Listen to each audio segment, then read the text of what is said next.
Good morning, ladies and gentlemen. Could I ask that we all kindly rise as we do welcome the Deputy President of South Africa, His Excellency Deputy President Paul Mashatile. He is coming in the room, of course, with the President of the New Development Bank, Ms. Dilma Rousseff.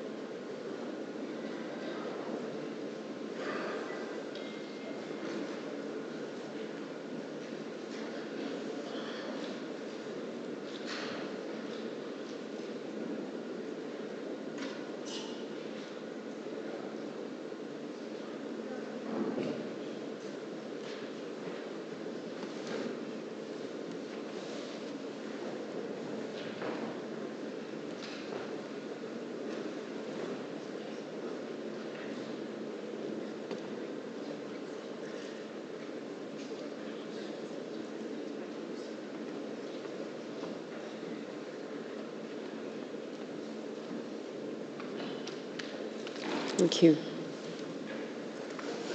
Thank you. You may be seated. And of course, I would also like to acknowledge the Finance Minister of South Africa, also the Chair of the Board of Governors of the New Development Bank right now, Minister Enoch Godongwane. And I do believe that we will soon be joined by the Acting Minister of Electricity, Minister Patricia de Lille. Ladies and gentlemen, I would like to begin with an apology. I know I told you on 2 occasions the program would be starting at 9 o'clock precisely. As you know, things do happen behind the scenes, but I can say with confidence now that we are ready to get the show on the road. Once again, it is an honor to be in your company as the MC of today's proceedings. And I'd like to remind you once again that there is translation for those of you who need. We do have 5 languages: English, Portuguese, Russian, Arabic, and Chinese. And you are welcome to flick through the earphones, the switch of the earphones on your table to get through the language of your choice. As you know, this morning's proceedings is about discussing the energy opportunity. And I use the word opportunity intently, given that this is how I am hoping we will look at a situation right now where a significant population of the global south have the opportunity to be better powered to more secure energy supplies. In Africa alone, many of you would know that more than half of the population on the continent are looking forward to the opportunity of a more secure and stable power supply. And so this morning's proceedings will be addressing plans of yourselves and your respective stakeholders in the BRICS Plus community on how to better capitalize on that opportunity. What has been the theme of the session so far has been a learning experience. And so we'll be learning from one another, taking pages from one another's books within the BRICS community, the BRICS Plus community, on how the energy opportunity is being capitalized and better seized within your respective locales. So on that, or with those few words rather, I would like to invite the President of the New Development Bank, Ms. Dilma Rousseff, to give us the official opening remarks. Ma'am, the podium is yours.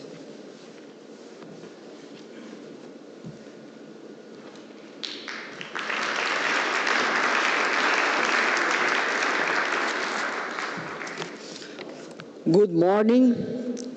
His Excellency, Mr. Paul Mashatile, Deputy President, Republic of South Africa.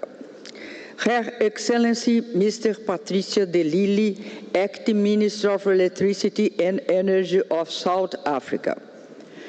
Mr. Mauricio Tomaskin, Chief Energy Transition and Sustainability Officer, Petrobras Brazil. Mr. Paul Ioiwi, Executive Vice President and CFO of State Grid International China. Esteemed colleagues, distinguished guests, and honorable participants, good morning and welcome to this high-level seminar on securing South Africa's future. First, I would like to extend our deepest gratitude to His Excellency Mr. Paul Mashatile, Deputy President of the Republic of South Africa, and on his behalf, to the government of South Africa headed by President Cyril Ramaphosa, for the hospitality and support extended to the 9th annual meeting of New Development Bank. It is both a privilege and an honor to address you today as we embark on a dialogue aimed at contributing to the future of energy. This seminar represents a moment to gather the collective expertise and experience of the BRICS nations in advancing sustainable energy solutions. As we gather here, our primary objective is to draw valuable insights from the experience of our BRICS partners, China, India, Brazil, and Russia, each of whom has navigated their own energy problems and challenges and have undertaken reforms journeys. The shared objective of these efforts is clear, to enhance energy security, stability, and sustainability while fostering economic growth and development. Most of our member countries have traversed similar paths and can offer invaluable lessons from their own experiences. China's impressive strides in renewable energy integration, India's advancements in grid modernization and energy efficiency, Brazil's innovative public and private finance mechanism for energy projects, and Russia's efforts in balancing traditional and alternative energy sources provide a wealth of knowledge. We will explore case studies and insights that illuminated how these nations have navigated their respective energy challenges, offering practical solutions and best practices that can be adapted to the context of other of our member countries. An essential aspect of energy reform lies in leveraging technology, enhancing governance structures, and engage the private sector.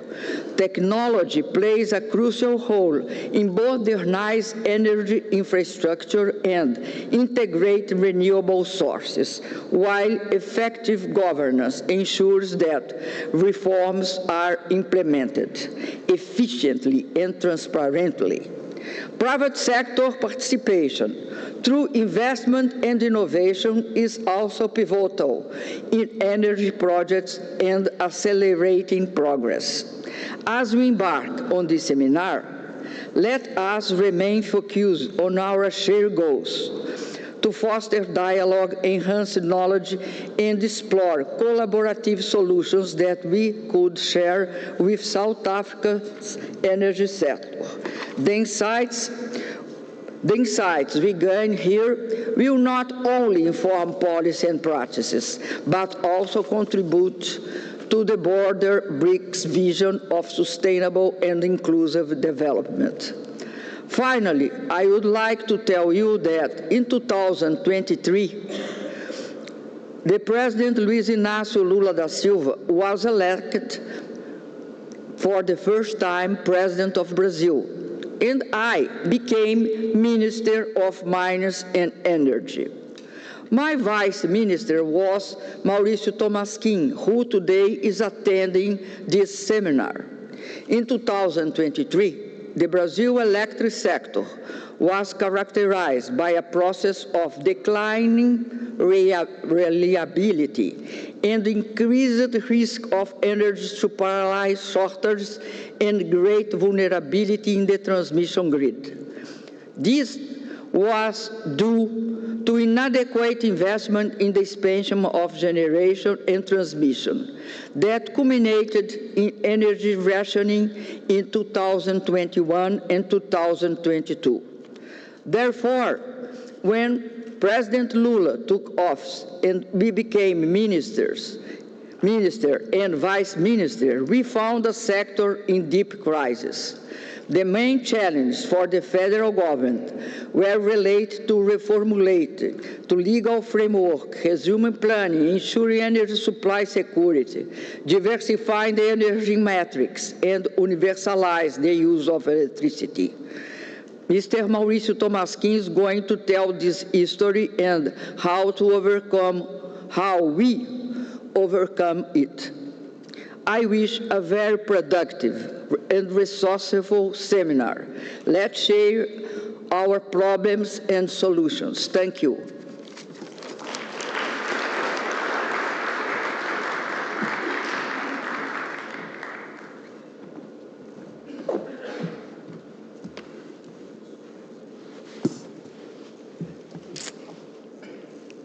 I express the same sentiments, ma'am. Thank you so much. But with those positive words of encouragement to kick off the session, I would like to ask the Deputy President of South Africa, Deputy President Paul Mashatile. Sir, I'd like to invite you to the podium to deliver the keynote address.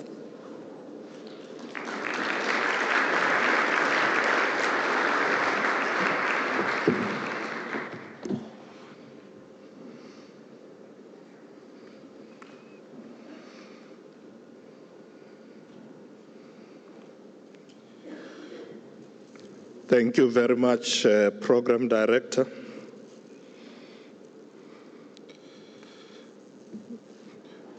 BRICS New Development Bank President, Her Excellency Madame Rousseff, and the New Development Bank Vice Presidents, Acting Director General of the New Development Bank, Mr. Thabo Rakoloti, and senior officials of the bank, Minister of Finance, Enoch Godongwane, Acting Minister of Electricity and Energy of the Republic of South Africa, Honorable Patricia de Lille, heads of government institutions, esteemed colleagues from our BRICS partner nations, senior government officials of the Republic of South Africa, distinguished guests, ladies and gentlemen, good morning to all of you. It is my honor to address you today at this crucial energy seminar organized by the BRICS New Development Bank. I extend my heartfelt gratitude to our hosts and to all of you who have gathered here to share experiences and insights on energy reform, particularly grid transmission. Madam President, I had the honor of meeting with you and the New Development Bank leadership in Shanghai, in China, in October of last year. I want to express my gratitude once again for the bank's pledge and specifically for the promise made regarding the bank's assistance for South Africa's infrastructure investment. In this regard, we take note of the $5.6 billion in loans extended to our country over the last 8 years. It is commendable that the new development bank has approved $2.3 billion for 10 renewable energy projects, including solar PV, wind, hydropower, biomass, and hybrid systems with storage. These projects aim to install a 2.8 gigawatt generation capacity, reducing over 4 million tons of CO2 emissions annually. We also appreciate the bank's plans to assist Transnet in resolving the deficiencies in freight rail infrastructure. The Transnet project in particular is of utmost importance in guaranteeing a good system that is internationally competitive, allowing for the continuous expansion and diversification of the country's economy. During our discussion, we agreed that the difficulty in the sluggish payment of authorized projects in South Africa should be resolved. I discussed the matter with the Minister of Finance, Mr. Enoch Godongwane, and his team at National Treasury are busy ensuring that we attend to this matter. We are also impressed that the bank has appointed former National Treasury official, Mr. Monale Ratsoma, as its Chief Financial Officer and Vice President. We will work with you to ensure that the pledge that the bank made of the $3 billion at the BRICS summit comes to reality, because it is focused on supporting our energy strategy. Madam President, we are especially eager to learn from China's experience in rapidly scaling up renewable energy capacity and modernizing its grid infrastructure. We are eager to learn from India's success in promoting rural electrification and integrating large-scale renewable energy projects. We are eager to learn from Brazil's expertise in hydroelectric power and bioenergy, and also to learn from Russia's strategies for managing a vast transmission network and its progress in nuclear energy. We hope to gain insight into effective model for private sector participation in infrastructure development, strategies for balancing grid stability with the integration of variable renewable energy sources, innovative financing mechanisms for large-scale energy projects, and best practices in managing the socio-economic aspects of energy transmission. Specifically, one of the lessons we are learning from one of the BRICS member nations is that they have invested in the creation of new cities as a method to eradicate poverty. We are of the same opinion that it is imperative to allocate resources towards the construction of new cities, particularly in our continent, in order to alter the spatial perspective of our cities. In a comparable vein, Dr. Chilizi Rachitanga suggests the following, and I quote: "The future entails massive urbanization, industrialization, and economic transformation anchored on the creation of hundreds of new mega regions across South Africa and Africa, which will reverse the ubiquitous distortions of apartheid and colonial spatial legacies, close quote. Over the years, we have learned that China has built new economic nodes using polycentric policy approach. The three facets of the polycentric city are competitiveness, cohesion, and sustainability. As a result, a polycentric city is considered a solution to urbanization difficulties such as inefficient transportation networks and a shortage of cheap housing, amongst others. This is because polycentric societies provide equitably distributed employment and facilities. It is about size because it is in response to the rise of megacities. This is because cities have evolved into economic engines. As we collaborate with the New Development Bank, we will invest in new cities in response to today's realities, which are growing urbanization, migration, climate change, poverty, unemployment, and also pandemic management. Program Director, the future is in the cities.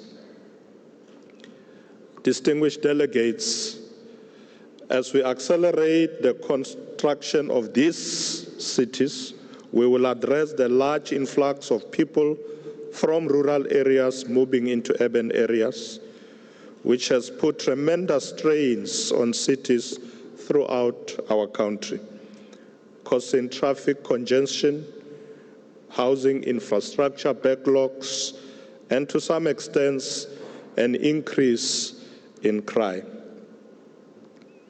However, as we develop new cities, we must remember that sustainable cities require dependable, inexpensive, and renewable energy to operate.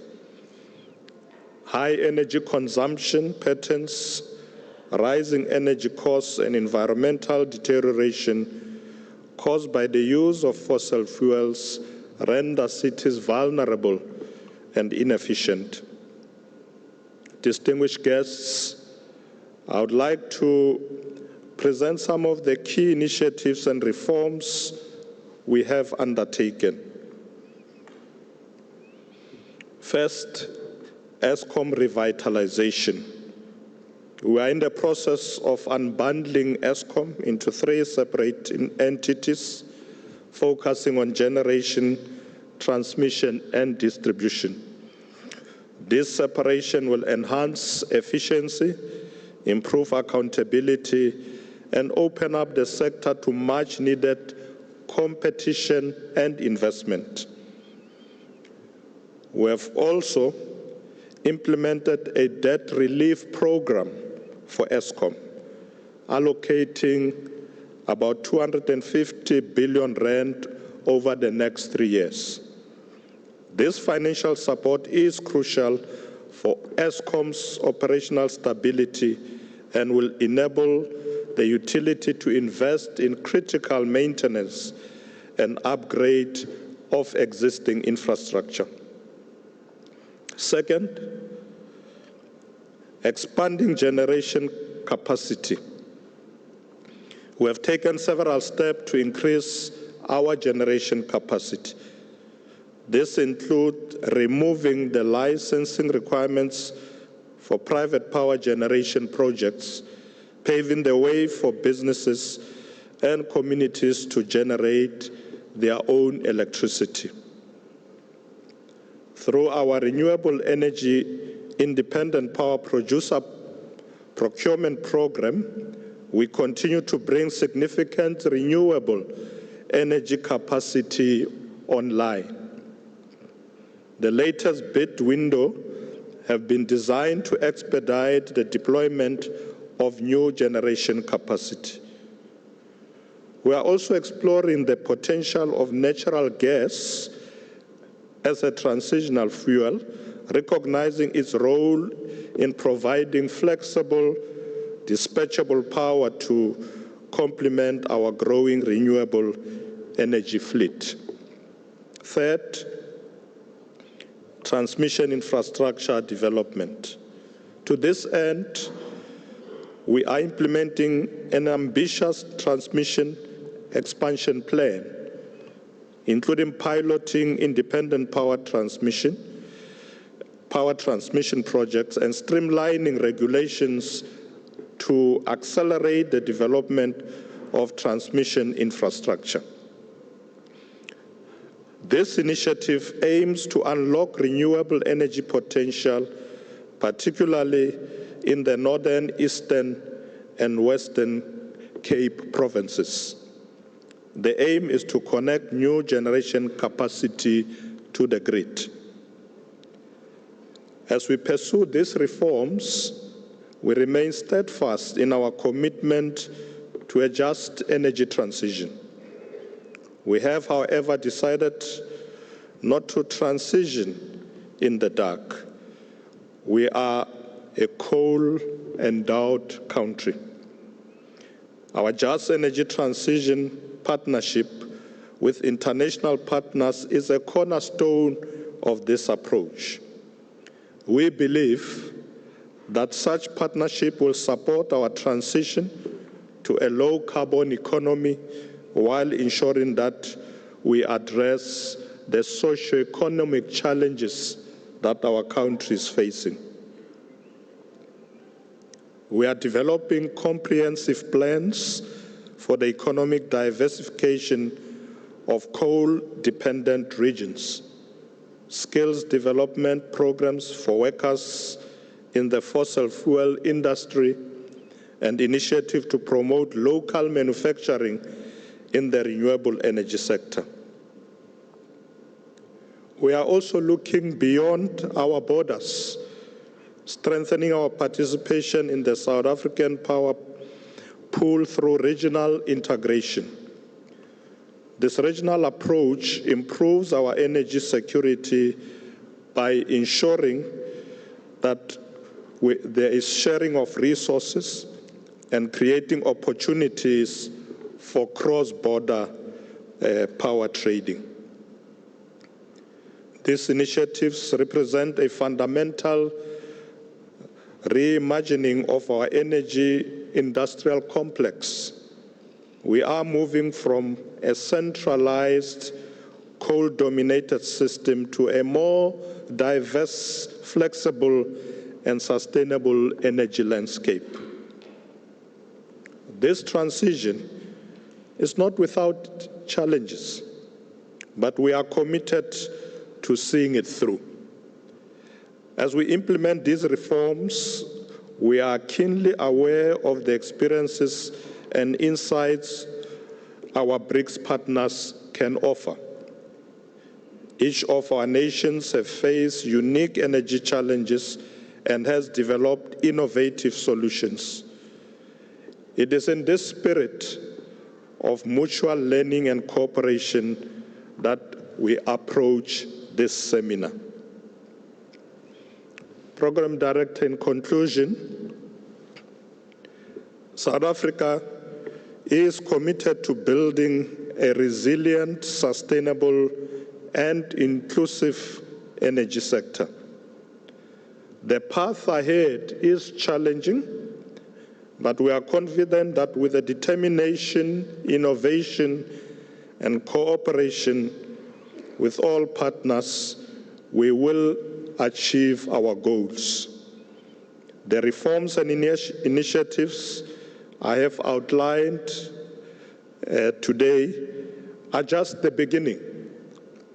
We are open to learning, adapting, but also collaborating as we forge ahead. It is clear that the energy future of South Africa will require a mix of strategies that incorporate renewable energy, energy efficiency, and sustainable development practices to ensure a brighter and more sustainable future for generations to come. As we engage in the discussion over the next few days, let us remember that our shared goal is not just about keeping the lights on. It is about powering our economies, creating opportunities for our people, and safeguarding our planet for future generations. I look forward to the fruitful exchanges that will emerge from this seminar. Together, we can build a brighter, more sustainable energy future for our nation and the world at large. Program Director, with those few words, I would like to wish this seminar well, and thank you very much for the opportunity given to me to share a few thoughts. Thank you very much.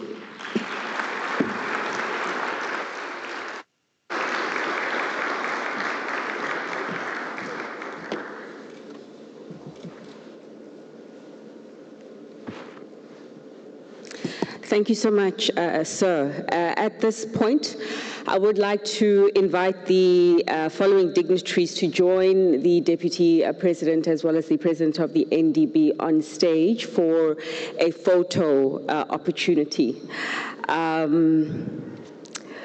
Beginning with the Minister of Finance of South Africa, sir, I'd like to invite you on stage to join your colleagues. As well as Ms. Patricia de Lille, the Acting Minister of Electricity and Energy, ma'am. I'd like to also invite you on stage. I'd like to kindly ask the Deputy President and the President of the New Development Bank to arise for the photo opportunity as your colleagues do join you. Could I also welcome on stage the Vice President of the New Development Bank, also the Chief Operations Officer, Mr. Kez Bekhoff. Also, for this round, the Vice President of the New Development Bank and the CFO, Mr. Monale Ratsoma, and Vice President Zhou, who is the Chief Administrative Officer at the NDB, also for the photo opportunity.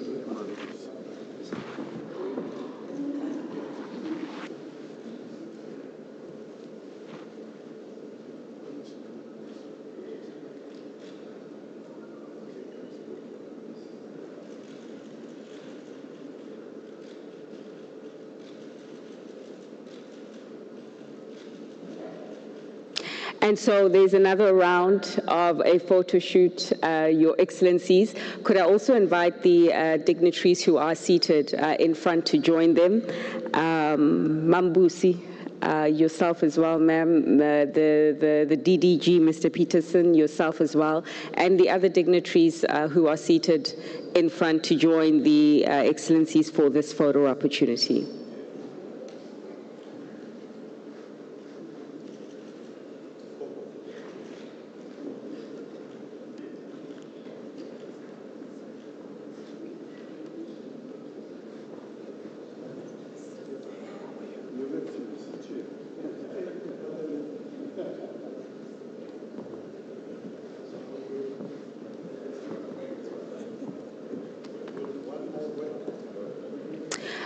Can the photographers guide us? Will one line work?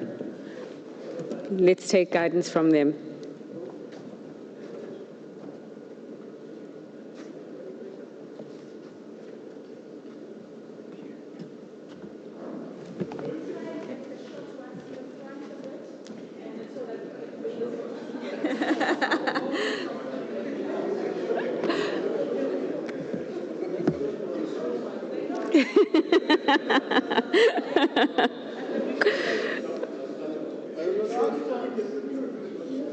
What's that?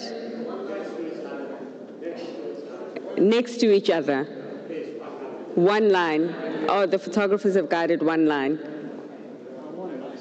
So I encourage us to, tightly squeeze against one another so we can fit into this one line. That should be perfect.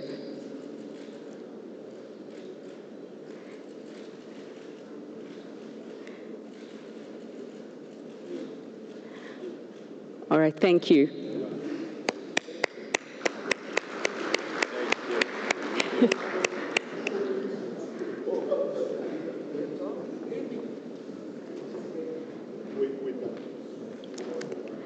All right, so that does conclude the first part of today's session. I would like to ask the rest of you the rest of us to remain seated as we do allow for the dignitaries to make their way out of the building. We will also be breaking for a tea break. We'll return at around 10:10. Tea is within the venue, but it's just right at the back, so you needn't go too far.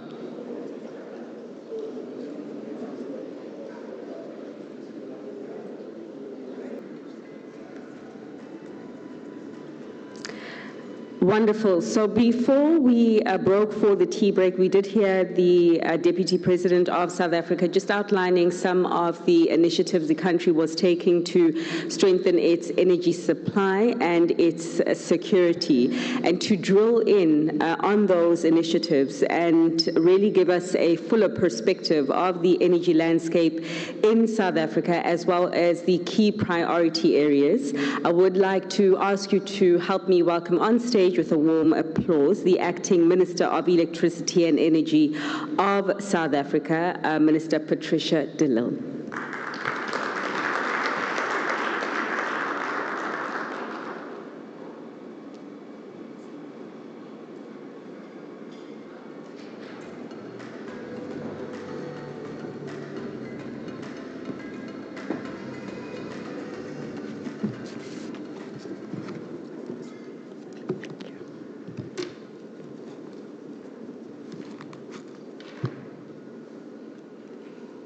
Good morning, and to all our visitors, welcome to South Africa.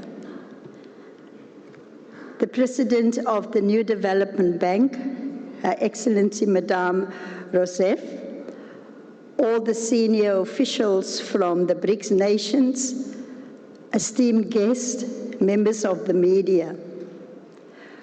Just over 19 months ago, our country grappled with severe economic challenges exacerbated by profound impact of load shedding. In February 2023, Honorable President Cyril Ramaphosa intervened and appointed a minister in the Presidency for Electricity to centralize and coordinate efforts to alleviate the intensity and frequency of load shedding. Energy security is the cornerstone of any thriving economy. Without it, our aspirations for progress are compromised. For too long, load shedding has robbed us of our potential and impeded our prosperous future. So over the past 19 months, we have made significant strides to ease the burden. Today, over 150 days without load shedding are a testament to the leadership's hard work and collaborated efforts of more than 40,000 dedicated, skilled ESCOM employees, guided by the competent board and senior management team. The team continues to work diligently to ensure ESCOM's integrity. Through their committed efforts, we have increased our electricity capacity, improved maintenance protocols, and accelerated investment in renewable energy sources. I'm pleased to report that we are making significant strides towards regaining our energy security and sovereignty. Our daily energy availability factor is trending at 65%, up from 55% for the same period last year. We have achieved a new availability capacity of 34.297 megawatts, a level not seen since August 2021. Our unplanned capability loss factor has dipped below 10,000 megawatts, a significant reduction from 18,500 megawatts in May of 2023. We have seen 7 power stations with an energy availability factor exceeding 80% and 2 stations with an EAF above 60%. Also, the National Nuclear Regulator has granted Kubik Unit 1 a license extension until the 21st of July 2044, affirming our commitment to nuclear power as a key component of South Africa's energy transition.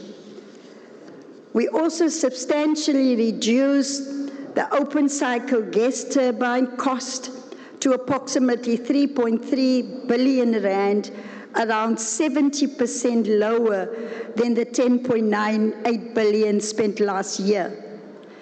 In the realm of renewables, our total installed capacity now stands at 6.43 megawatts. So the 2024 general elections and the formation of the Government of National Unity are profound testaments to the resilience and spirit of our diverse nation. Our nation serves as a clarion call for us to rise above divisions, embrace our diversity, and unite to rebuild our cherished country. We are therefore moving swiftly to enhance our generation capacity further and design an optimal energy mix. This mix will include cleaner coal technologies, gas, solar, wind, hydro, pump storage schemes, and nuclear energy, both conventional and smaller modular reactors. This work will be informed by the diverse and rich feedback in response to the 2023 Integrated Resource Plan. Our plan will be underpinned by an evidence-based decision-making and approach, considering our growth objectives and long-term energy demand planning implications. Subsequent IRPs will be aptly informed by the country's integrated energy plan, the development of which the Ministry of Electricity and Energy is currently spearheading. Since receiving an expanded mandate as the Minister of Electricity and Energy, we have convened stakeholders across our country, across the energy value chain, to refine our plans towards achieving energy sovereignty. We will also facilitate discussions on the entry barriers that have limited the growth of our renewable energy installations. The establishment of South Africa's Independent Powers Producers Office, the IPPO, represents a successful example of a programmatic approach to the electricity sector.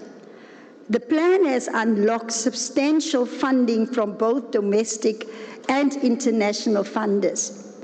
Our significant improvements in addressing the complex challenges in our energy sector are beginning to yield benefits. Businesses, communities, and civil society have renewed confidence in our government's ability to rally its internal resources and social actors to lead economic recovery and a rapid, inclusive, and transformative growth. We do face a challenge, but we must be vigilant of also emerging threats as we tackle our energy crisis. South Africa relies heavily on natural gas from Mozambique, particularly from deposits in the southern part of the country. However, these reserves are depleting rapidly, posing a significant risk to our energy security. The gas industry, which include industrial gas users, contribute over 690 billion rand in economic activity annually and creates direct employment for over 118,000 people. But following these challenges, constructive meetings were held in July, and we are now acting decisively to avert a potential crisis. As the esteemed development economist Joseph Stiglitz reminds us, development is not about development is about transforming the lives of people, not just transforming our economies. True energy security is not only about power availability, but also about empowering our citizens and residents, creating an environment where businesses can thrive, families can live with dignity, and every South African can reach their full potential. On expanding our transmission infrastructure, the grid capacity has fallen short of what is required for further generation capacity, as detailed in our integrated resource plan. And based on Eskom's transmission development plan, 53 gigawatt is expected to require a connection to the grid by 2032. Which in turn requires 14,000 kilometers of new transmission lines. And there is a disjuncture between the location of conditions for the best wind and solar and electricity demand, necessitating an urgent need for the accelerated expansion of our national grid. Eskom's current financial position significantly limits its ability to attract sufficient capital to expand transmission infrastructure, with the delivery rate taking on average 7 to 10 years. But this delivery rate needs to be scaled up at least 8 times more to connect the energy generation required for energy security by 2030. Transmission infrastructure is essential to advancing South Africa's green economy potential, job creation, and industrial-orientated growth. However, this is a memo task given various supply chain and industry constraints, such as the extended lead times involved in the supply of complex transmission equipment within the context of increased global demand. In addition, within South Africa, there is a material technical skills shortage of people with the requisite skills needed to roll out the transmission infrastructure at a scale and as quickly as possible. So in December 2023, Cabinet endorsed the adoption of an independent transmissions project as the requisite catalyst for transmission infrastructure development. South Africa recognizes the immense potential of deepening our partnerships with BRICS countries, particularly in the energy sector. As the world faces increasing demands for sustainable and affordable energy, collaboration amongst the BRICS nations is now more crucial than ever. We are eager to learn from your vast experiences and innovations within the BRICS countries, drawing from your successes in diversifying energy sources, improving energy efficiency, and expanding access to clean energy. We do not have the time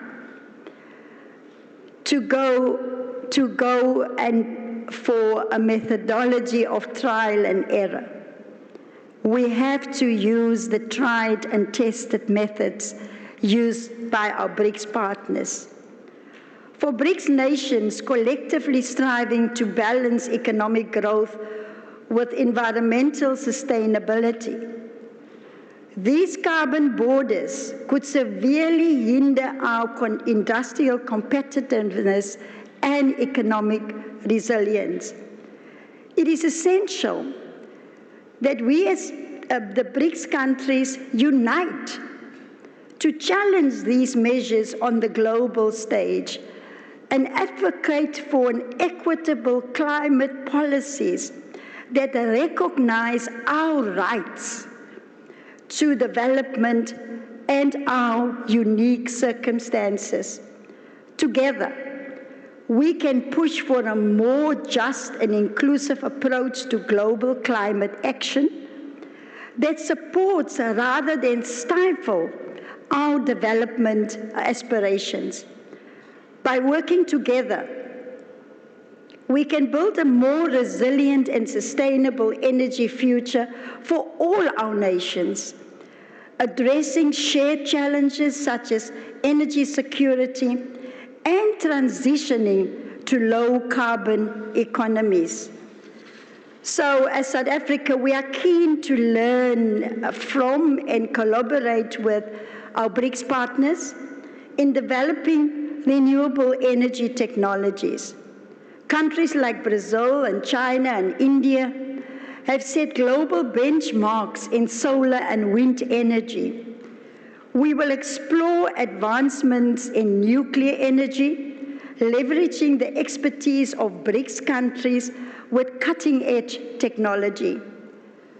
South Africa sees great value in learning from Brazil and India's successful implementation of the independent transmission projects, which have enhanced grid reliability and expanded access to remote areas.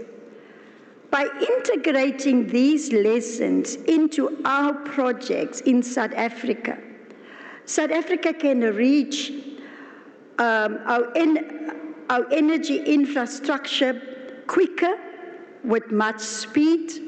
We can scale up and agility into the development of our transmission infrastructure. South Africa is committed to enhancing cooperation within BRICS on energy policy and regulations. Through intensified partnerships, we believe that BRICS can be pivotal in shaping the global energy landscape, driving innovation and promoting sustainable development across our regions. So therefore, in conclusion, we really look forward to learning from the lessons learned and best practices regarding the energy market reform that BRICS countries will continue to share with South Africa. Once again, on behalf of the Government of South Africa, on behalf of my colleague, Dr. Joseenso Ramagopa, that cannot be here today, I wish you well in your deliberations and discussions, and we know that we can rely on our trusted partners within BRICS to assist South Africa. Thank you very much, and God bless.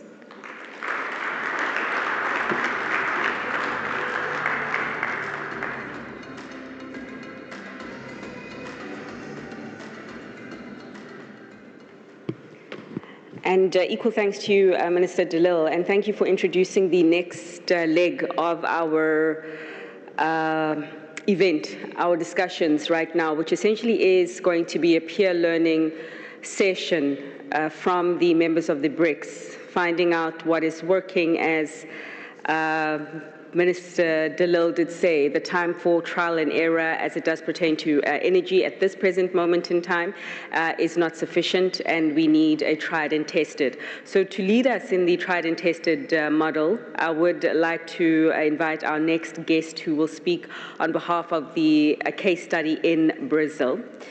Mr. Mauricio Telesquim, who is the Chief Energy for Transition and Sustainability Officer at Petrobras, speaking to us about some of the minimal critical factors and phases of reforms to ensure successful IPT programs. Thank you, sir.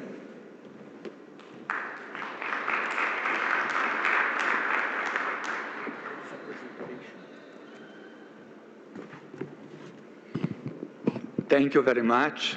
There is a presentation, maybe you can show on the screen.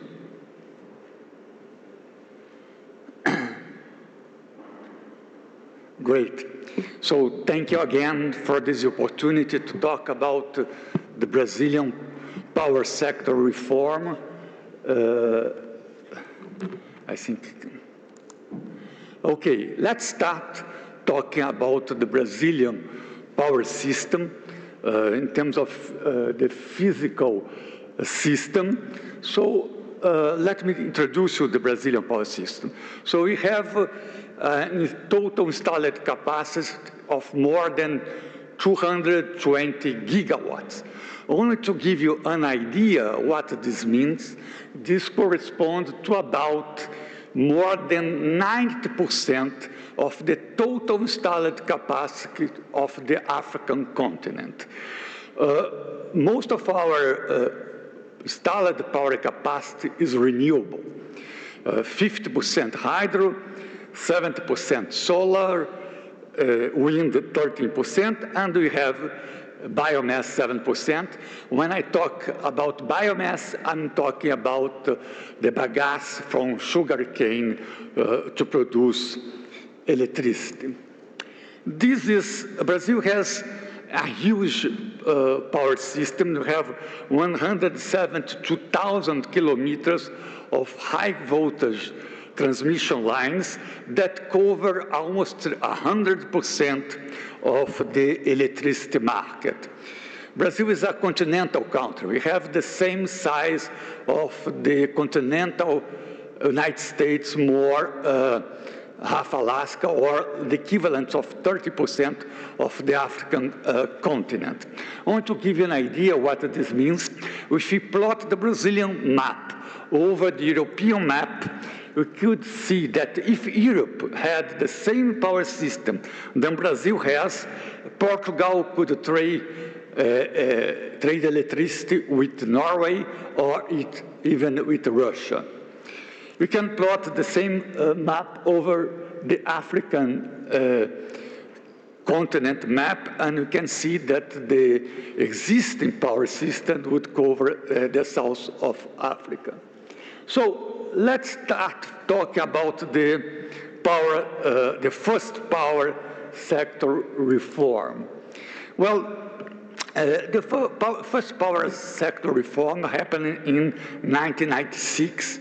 And it has introduced competition in generation retailing, regulation in transmission distribution that are natural monopolies. It has established an independent system operator, a short-term electricity market, a regulatory agency that is called ANEL, and about 85% of the distribution companies were privatized, and consumers with loads higher than 3 megawatt was free to negotiate with the generators, with the electricity supplier.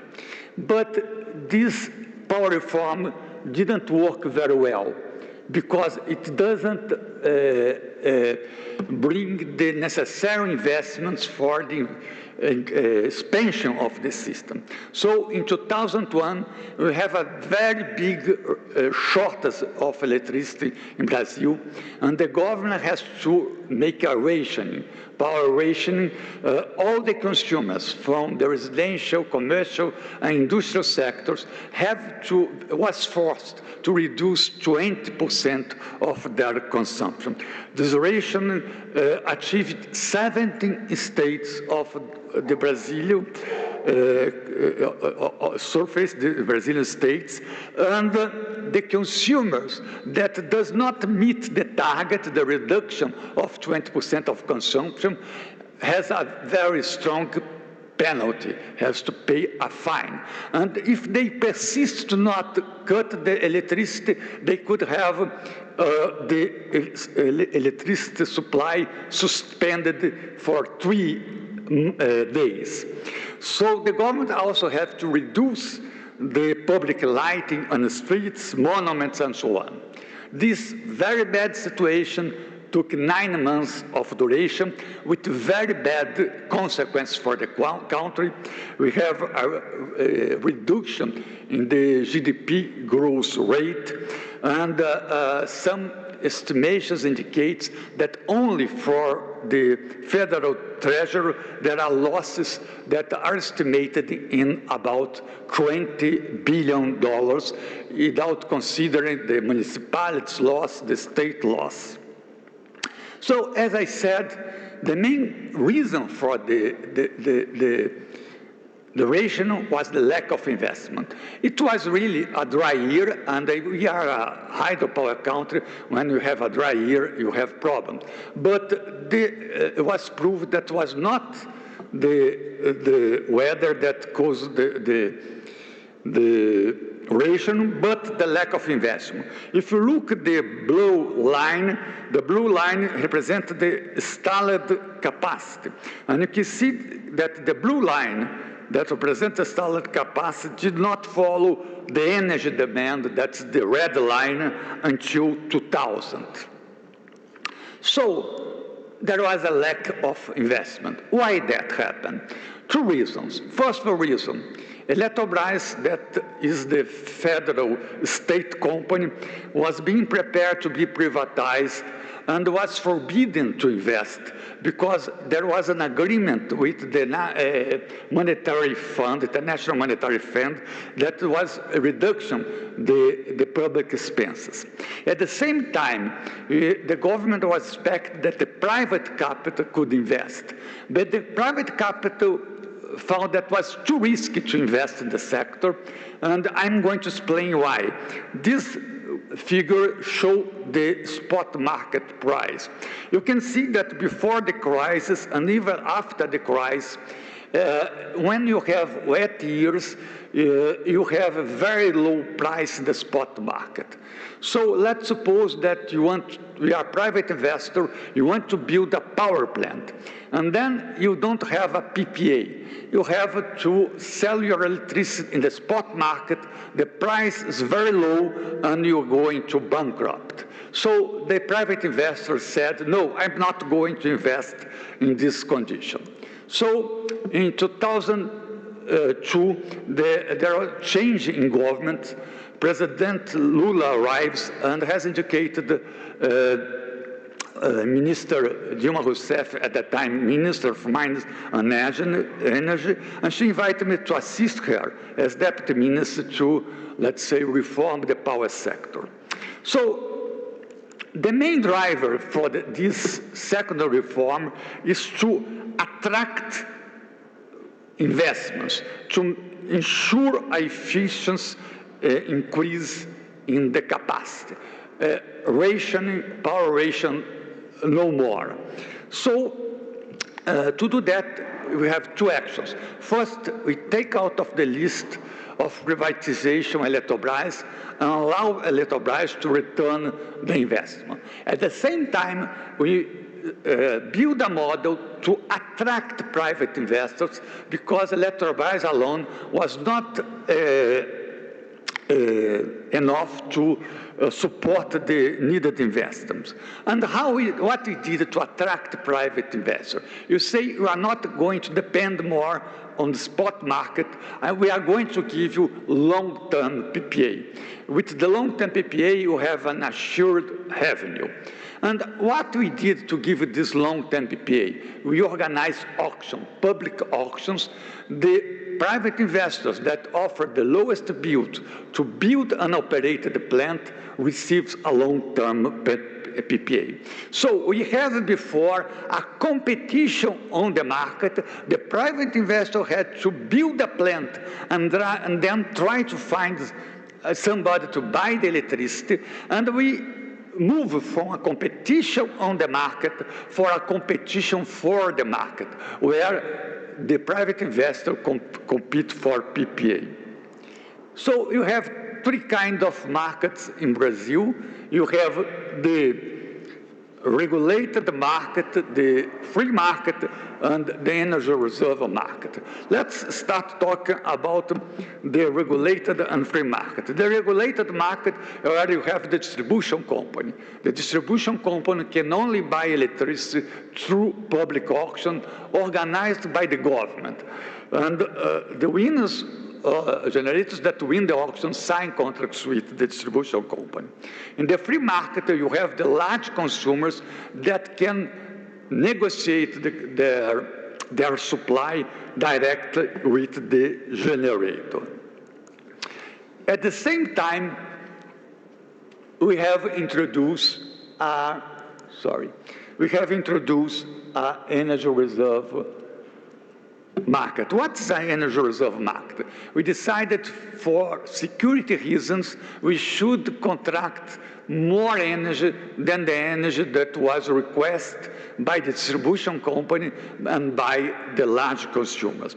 So we have here a kind of single buyer market where we have CCE, that's the electricity commercialization chamber.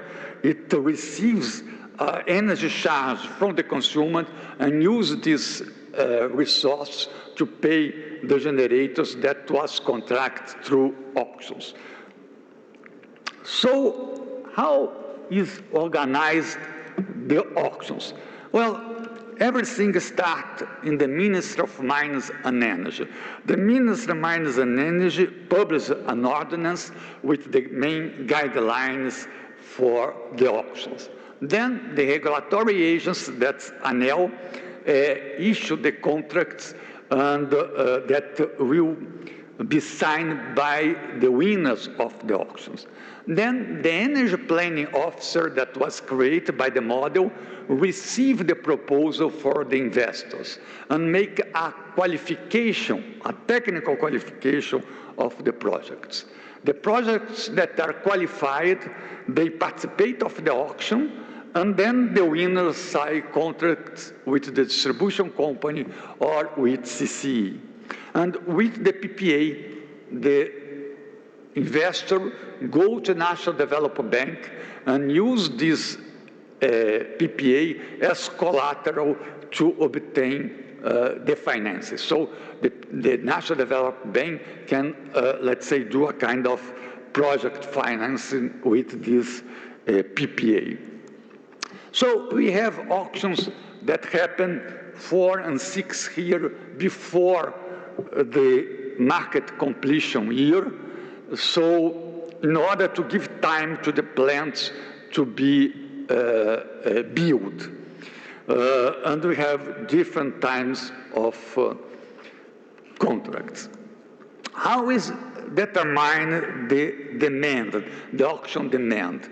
So you have a centralized procurement, and the demand is the result of the sum of the addition of the sum of all the load forecast of the distribution company. So each distribution company make a load forecast for 4 years ahead or for 6 years ahead.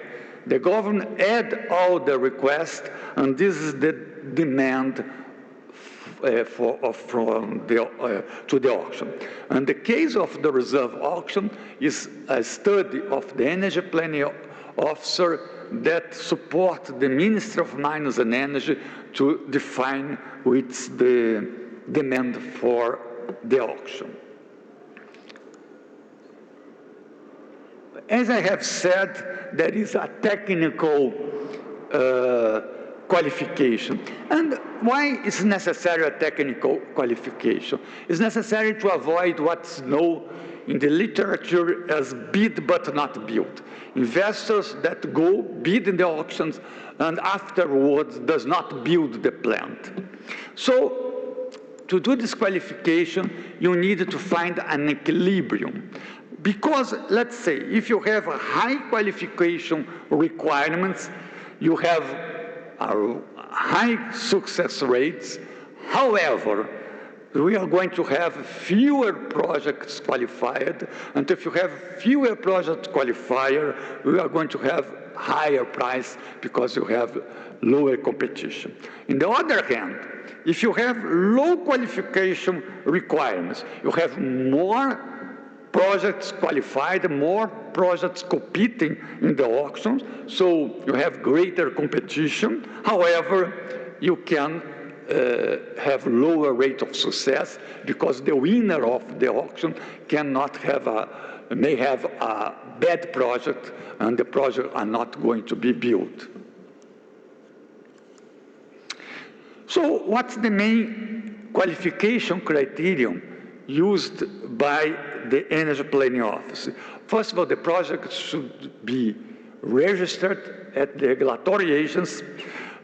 If in the case of wind and solar, it's necessary that the wind, the solar radiation, the power generation is certified because you don't have wind all the time, so you have to certify the amount of wind that's available and the solar irradiation conditions. The plant has to have environmental license. The investor has to prove that it has the ownership of the land, and they have to obtain the grid access authorization from the independent sister operator. He has to prove that he can connect to the grid. This figure is very interesting. It shows the success of this model. These are the bars represent the number of projects that was submitted to energy planning agents to be qualified. And you can see in 2021, that was 5,000 projects that was submitted in order to participate of the auctions. 5,000 projects totaling 200,000 megawatts. So it's a huge figures that show how attractive is this model to the private investor. And here you have the blue bar represent the project that was registered at the Energy Planning Office to be analyzed and qualified. The orange bar represents the number of projects that were qualified, in fact. So in 2021, you see that there was 5,000 projects, but 45% only that was qualified to participate of the auction.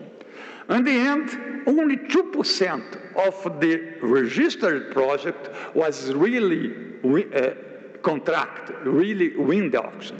So you have a huge competition because you have 5,000 projects competing for the right to sign a PPA.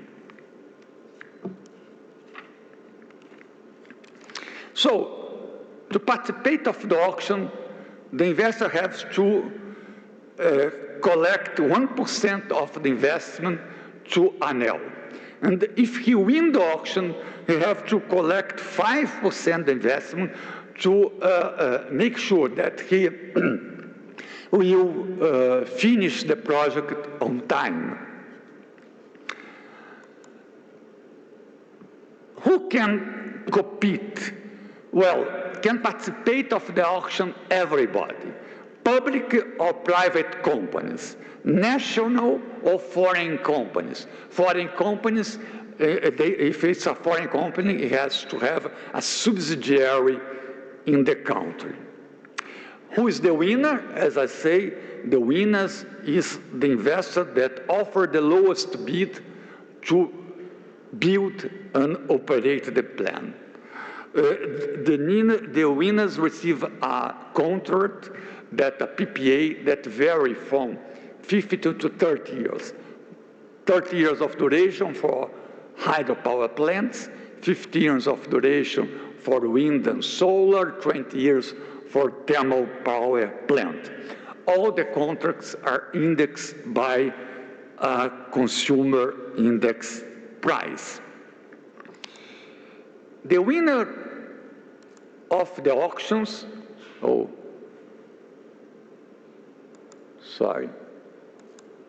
winners of the auctions can sign two kinds of contracts. Standard financial forward contract, that's where the generator has a fixed revenue, and the difference between the generation and the contract is sell or buy in a spot market, and the contract based in availability. In the case of thermal power plant, the investor receives a fixed amount to pay the fixed revenue, for the fixed cost, and the variable cost is paid when the plant is dispatched. Well, a very important aspect is the collateral. Because what's the problem? You can have, who pay, let's say, the bill, the consumer pay the bill to the distribution company, and the distribution company pay the generator that have to pay the bank. What's the problem? How to avoid that the distribution company does not pay one or two generators? So when the consumers pay their bill, part of the money of the bill does not go to the bank of the distribution company. It goes to the bank account, a collateral bank account that will be used to pay the generator. So let's say if I'm a distribution company, I cannot touch all the money that the client has paid with the bill. Part of the money go to my bank account, but part of the money go to another account, and this other account can only be touched by the generator and sometimes for the bank that has financed the project. So this is a way to avoid, if the distribution company is in a bad situation, it cannot choose which generator pay, which generator not to pay. Well, important as the generation is the transmission. We have these auctions also in transmission.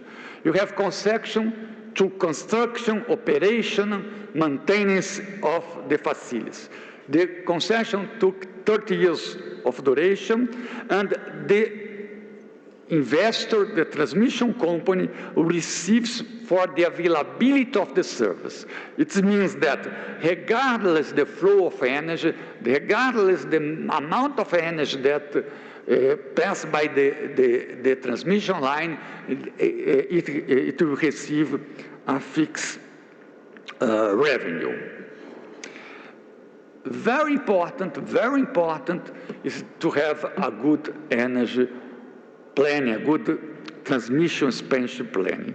So we have, in this model, created the Energy Planning Office, and the Energy Planning Office each year launched a kind of document, two documents, one with the transmission lines that should be put in auction. This plan is determinative. This means what's in the plan should be built, should be put in auction, and it has an horizon of 6 years. At the same time, you have another plan that's an indicative one that show the lines that are going to be studied to be for the next, to start operate in the next 7 to 10 years.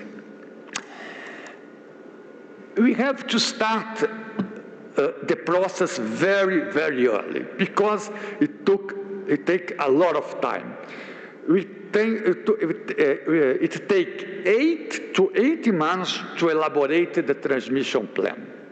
Then, to make the auctions and grant, you have other 9 months. And then, to build the transmission line, you have other 36 to 6 months. So, if you don't start early, you don't have enough transmission lines to use by the plants that are put in auction. So, how the contracts payments work between agents? You have the independent system operator. The independent system operator receive a payment from all the consumers and all the generators. All the consumers and all the generators have to pay for the use of the transmission line. The independent system operator take this money and pay the transmission companies. So and the independent system operator has a kind of contract with both sides, with the consumer generators and with the transmission companies. Some results. We have organized 54 auctions, totally $60 billion of investments. And you can see that the investments in the last years has increased a lot.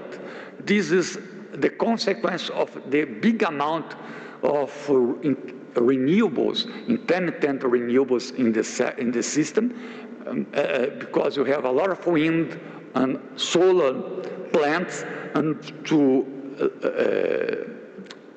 have how to use send the electricity, you need a lot of transmission line capacity. Now, the results of the power auctions. We have organized 47 power auctions, contract almost 1,500 power plants, totally 93,000 megawatts, with the share for each energy source. There was a very important increase of the installed wind power capacity. In 2005, you have only 22 megawatts in the system. Nowadays, we have more than 30,000 megawatts. Brazil is has the sixth largest capacity of wind in the world. We have 1,043 wind farms in 12 states. There was a very important expansion of solar generation also, both centralized and distributed generation. And the more important is the reduction in price. When we did the first auction for wind, you buy wind by $85 per megawatt hour. The last auction was $32. And in 2017, we bought wind electricity by $20. There was a little increase because of the crisis in the suppliers, with COVID and so on. But anyway, it's a very good price. The same thing happened with solar energy. The first auction in 2014, he bought solar by $87, and now it's 32, and it achieved even 17 in 2019. Here we look to wind, solar, and small together. You can see that when we started in 2014, the solar was much more expensive than the other sources. And in 2022, the price on solar and wind are the same. Finally, this is the last slide with key factors of success. First of all, the institutional capability and coordination. It's very important to build the institutional framework to plan the expansion, to plan the auctions, to organize the auctions, given the fact that it's a complex process. It's very important to have a regulatory stability, because otherwise the investors find very risky to participate of the auctions.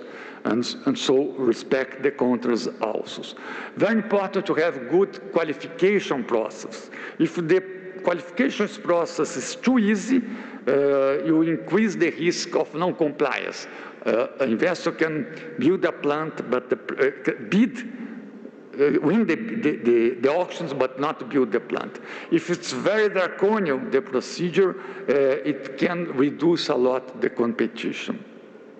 It's very important to have a kind of certification to know what's the maximum amount of energy, for instance, that the wind plant, the solar plant can sell, because they cannot supply the full capacity.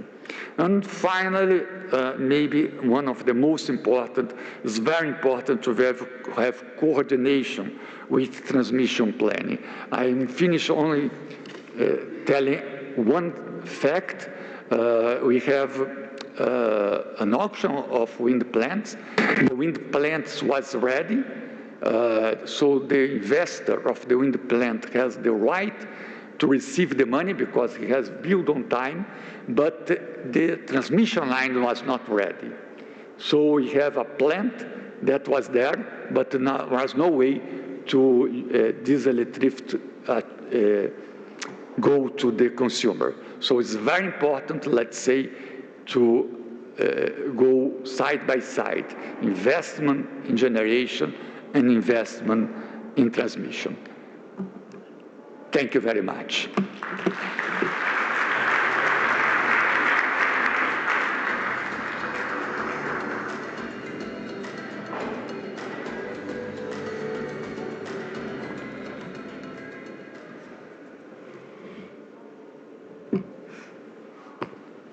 Mr. Telescrim obviously doesn't need the box that some of us are standing on. But thank you, sir, for sharing your perspective over in Brazil. Quite a turnaround story, it would seem, was achieved in your energy landscape, notwithstanding, I'm sure, still work that still needs to be done. And so to give us the China case study, I would like to welcome on stage Mr. Pan Yu-Huing, the Executive Vice President and CFO for State Grid International. Sir, thank you.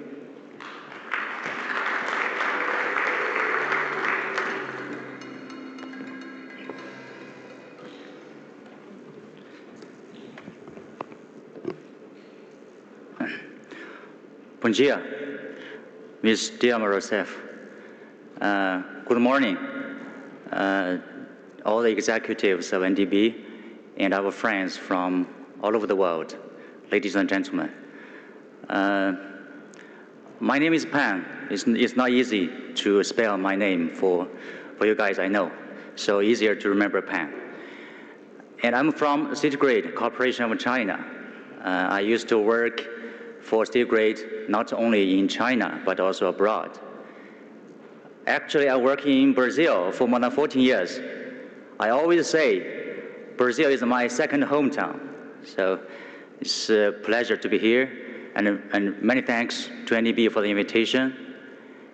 and to give me the opportunity to share with you our experience in State Grid Corporation of China in the integration of the renewable generation, and also, of course, Brazil, our low carbon transmission experience in Brazil. Okay, first, some overview of State Grid. SGCC was established in 2002, and the core business in investment, construction, and operation of the power grid. We have a mission, very beautiful mission: power your beautiful life, and empower our beautiful China. I say I empower our beautiful BRICS, beautiful globe. And we serve 26 provinces in China, covers 88% of the China territory, and it serves more than 1.1 billion of the people, and ranks third in the global Fortune 500. And of course, China's #1 most valuable brand, and the same sovereign rating as the Chinese government, and also 12th on the global brand value 500.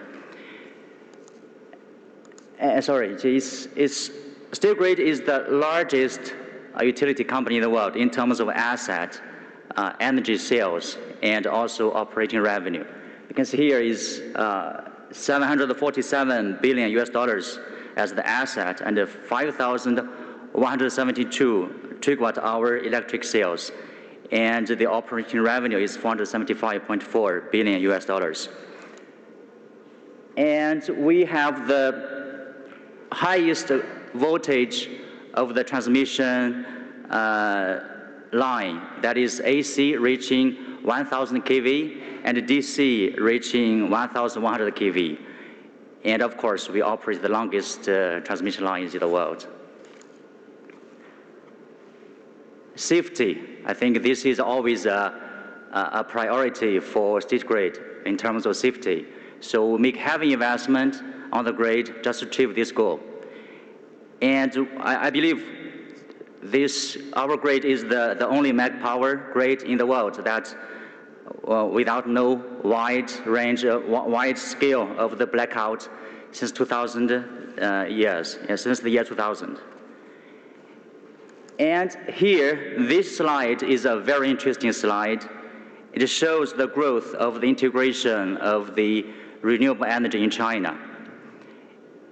And we have now the world #1 installed capacity of the green source energy, like the solar power and hydro and other sources.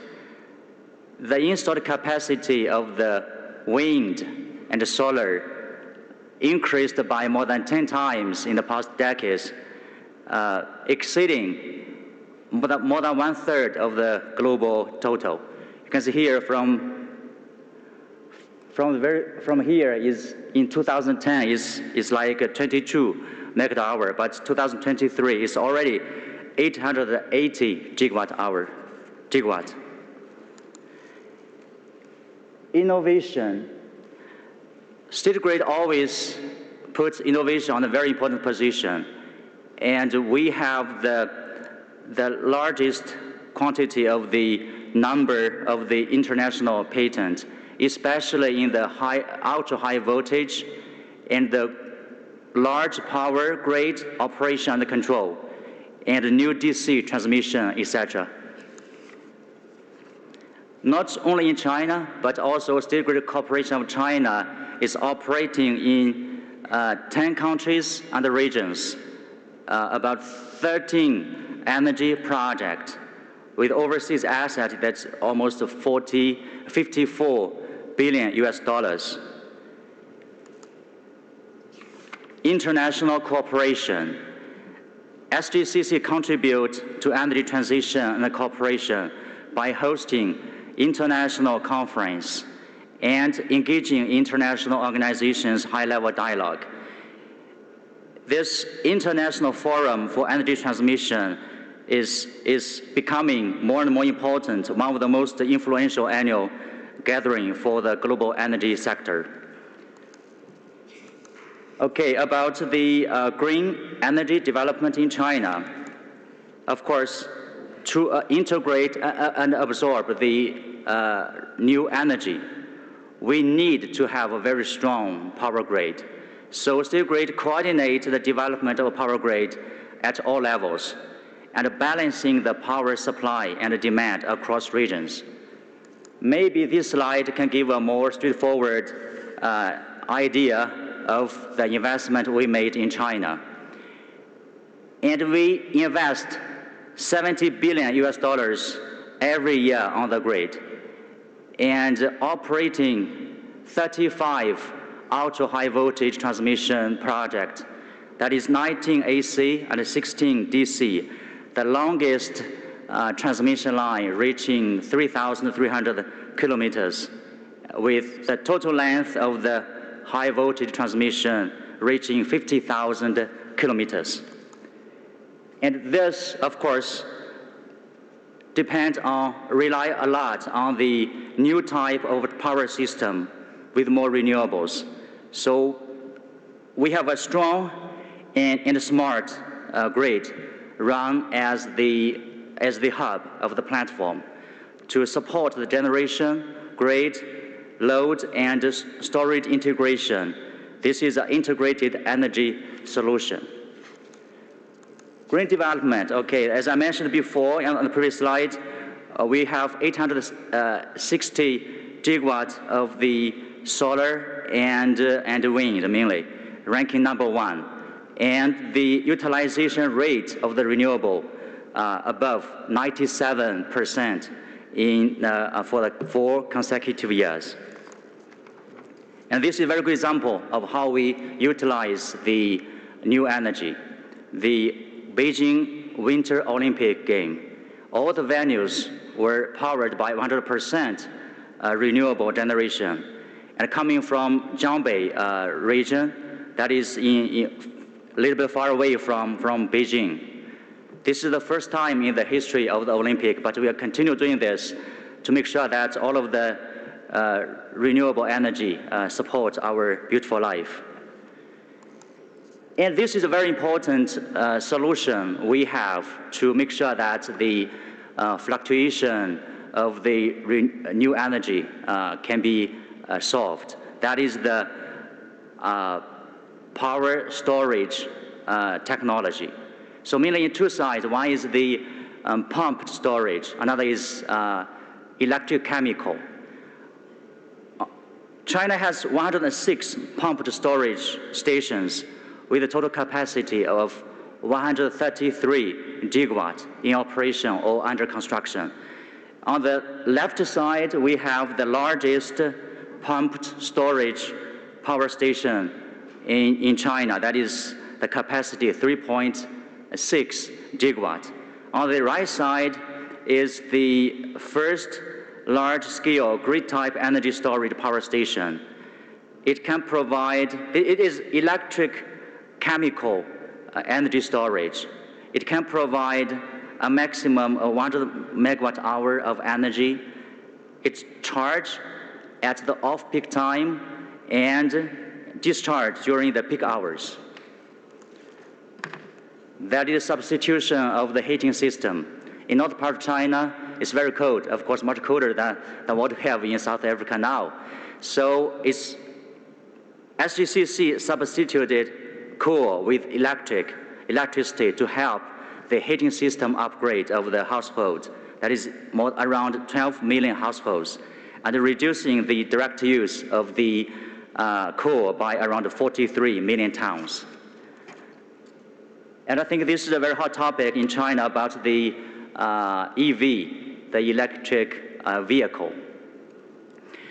State Grid is trying to build a fast charging facility along the highways, spanning over 50,000 kilometers of highways along, we call 10 north and south corridor, 10 east and west corridor, and also, of course, 2 wings, that is the metropolitan circles. And we connect over 9.6 million of charging piles and also serving over 26 million of the EV owners. And we provide an app, we call that is one app to travel all across China. So we provide one basket solution for the EV owners. So they are very willing and easy to use our app and charge in the stations provided by State Grid. International business, of course, considering the time, we have the State Grid Corporation of China, the only overseas investment platform that is State Grid International Development. We have 12 companies or subsidiaries globally in 9 countries and regions.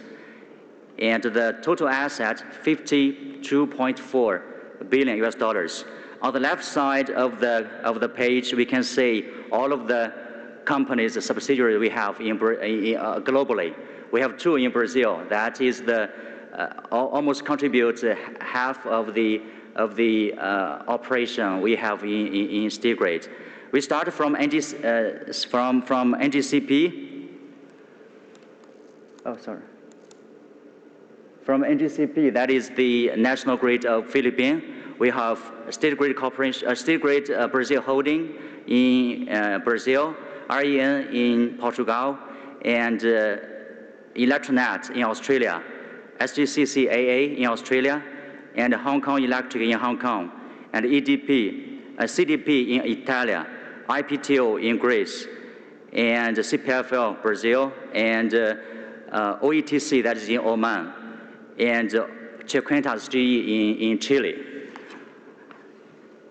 And SGID operates under the business philosophy of market-oriented performance, long-term investment, and localized operation. So we have around 40,000 employees globally. The majority of the people are local. So we don't really replace the employees by Chinese. We have local operation. And we consider ourselves as a part of the local community. And we leverage SEC's advantage in technology, management expertise, and talent, and credit and brand recognition. All of this will bring more efficiency and benefit to the local subsidiaries. So our low carbon energy transmission in Brazil, I saw actually this in the presentation of Mr. Mauricio. And actually, we have 2 platforms in Brazil. One is a transmission platform, another is generation and distribution. The first one here is the transmission, that is SGBH, State Grid Brazil Holding. We entered Brazil by acquiring 7 concessions, transmission concessions in 2010, and then acquired another 8. And we implemented 10 greenfield power transmission projects. And now, gradually, we already grew up as the 2nd largest transmission company in Brazil, with total assets 33 billion reais, and the transmission lines in operation 16,000 kilometers. And this we won twice in by the Valor Economic newspaper as the best company in the energy power sector. This map, actually I see in Mauricio's presentation, that is, you can see here, we have 2 transmission lines.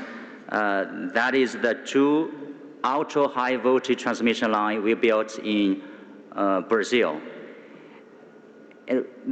We consider this as an electric highway. It speed up the efficiency by transmission more than 30%, and also save decrease the energy loss by around 40%. And by doing this, we transmit the energy from Amazon basin that is far away from the center of the load to south part of Brazil, that is the center of the load in São Paulo and Rio. This action contributes we elevate Brazil's direct current transmission voltage from 600 kV to 800 kV, and enabling Brazil's electricity sector into the era of ultra-high voltage. The two projects have delivered a total of 180 billion kilowatt-hour clean hydropower, which is equivalent to saving more than 64 million tons of standard coal and reducing the carbon emission by around 170 million tons. The first is, we call this Belo 1. That is the first ultra-high voltage transmission line in Brazil and also in Latin America, with a transmission line that is 2,084 kilometers. The second is Belo 2. This is the longest transmission, ultra-high voltage direct circuit transmission in the world. That is 2,500 kilometers, sorry. And the blue dotted line, that is the new transmission line. That is, we got the auction in the December of 2023. This will be the largest transmission concession in the history of Brazil. And by the COD time is around the year 2028. And this, if the project is in COD, I mean commercial operation, we can deliver 22 gigawatt-hour of clean electricity from wind, solar, and hydropower annually. So this is what we did in the construction. And during the construction, we actually fulfilled our social responsibility and the environmental protection obligation. So you can see here, below, we have the route deviation to avoid the social environmental sensitivity. And also we increase the tower height in order to decrease the vegetation suppression and minimize the corridor, the width of the corridor to reduce the vegetation removal. Two programs initiated to preserve the fauna biodiversity. That is the fauna monitoring program and fauna rescuing program. By doing this, we registered more than 1,000 species and protected around 4,400 animals rescued. This is the part that I admire and love the most. That is the social project. SGBH spent around 50 million since 2012 to support the social project. And SGBH was awarded as the best practice social responsibility management by United Nations Global Compact. And the Malay du Amayan, this orchestra, we started this project from 2011. Now almost 7,000 kids already benefited from this project. These kids from slums in Brazil, if don't have this project, maybe they just grew up together with violence, with drugs. But with this project, we try to bring music to their life. They grew up with healthy environment. And recently, actually, this team are playing in Beijing together with our colleagues in state grade. I love this project. This is a life-changing project. So this is another platform we have in state grade in Brazil. That is CPFL. This is a very old company, more than 110 years old. So it is a listed company. State grade has 84% of the shares, and the market cap around 44 billion. SCPFL has generation, transmission, distribution, and power trading. So it's actually is more in the distribution side, actually, distribution and generation. In CPFL, we also have the social project. We spent around 30 million per year for the project. We have philosophical cafe and CPF in hospitals and the CPF Young Generation, CPF Circuit, and the Brazil-China exchange. Among all of these projects, I love CPF in hospital the most. This project, we spent around more than 300 million already, benefits more than 500 hospitals. This project is to install solar panels for the public hospitals. So these public hospitals, they have limited resources to take care of the patient. By doing this, they will greatly decrease their energy bills, and they have more resources to take care, to benefit the patient. And this one is the project that is purification of the water. You can see, I don't need to tell the story, but you can look from the smiling faces and the case they are drinking the clean water. You can see what is this project. On the upside, we have the ambassador of China to Brazil and also the governor of the state, Rio Grande do Norte.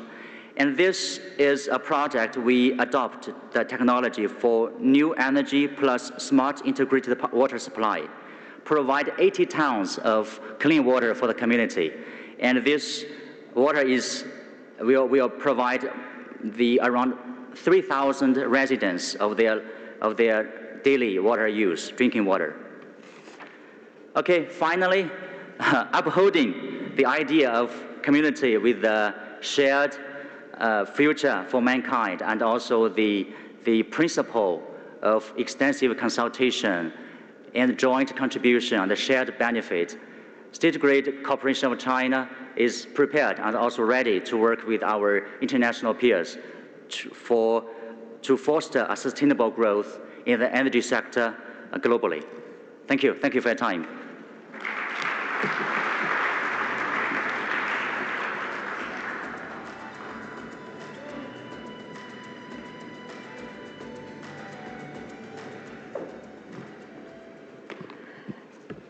Thanks so much for that, Mr. Pan, as you have invited us to call you. And I think that's a very important element in emphasizing on the social aspect of the investment in energy security. I have a friend who often says when it comes to emerging markets and developing economies, we should not call it ESG, but call it SEG, just saying that some of the social aspects and challenges that we face are quite pressing and shouldn't be so further down the list. But in our last session, before we do head out to tea, we will hear from the NDB Independent Evaluation of Energy Sector representative coming from that office, Mr. Ashwani Muto, who is the Director General at that office, who will just share some few words. Thank you. All right.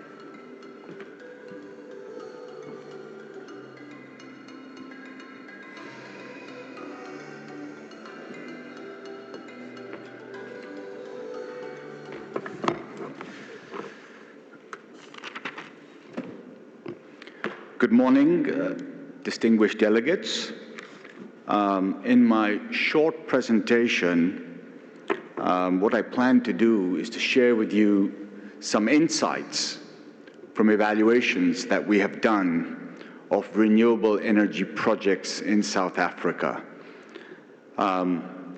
Before I do that, I just want to share with you that my office, the Independent Evaluation Office, is responsible for evaluating NDB-financed projects, programs, and policies in all NDB member countries. And to put this short presentation into context, I would like to inform you that I'll be drawing upon 2 project evaluations that we have completed in South Africa in 2023 and 2024, respectively, of renewable energy projects. The first project that we evaluated last year was the Greenhouse Gas Emission Reduction and Energy Sector Development Project. This was implemented in partnership with the Development Bank of South Africa, which was the borrower and executing agency of the project. At the end of the project, the total investment was around $2.5 billion. And the second project is the Renewable Energy Sector Development Project, which we evaluated this year. And this project was done in partnership with the Industrial Development Corporation of South Africa. And this project, at the time of the evaluation, was still ongoing with some construction being undertaken, but the total value of this investment was around 28 billion ZAR. And both these projects introduced a range of technologies, including solar PVC, onshore wind, concentrated solar power, and biomass.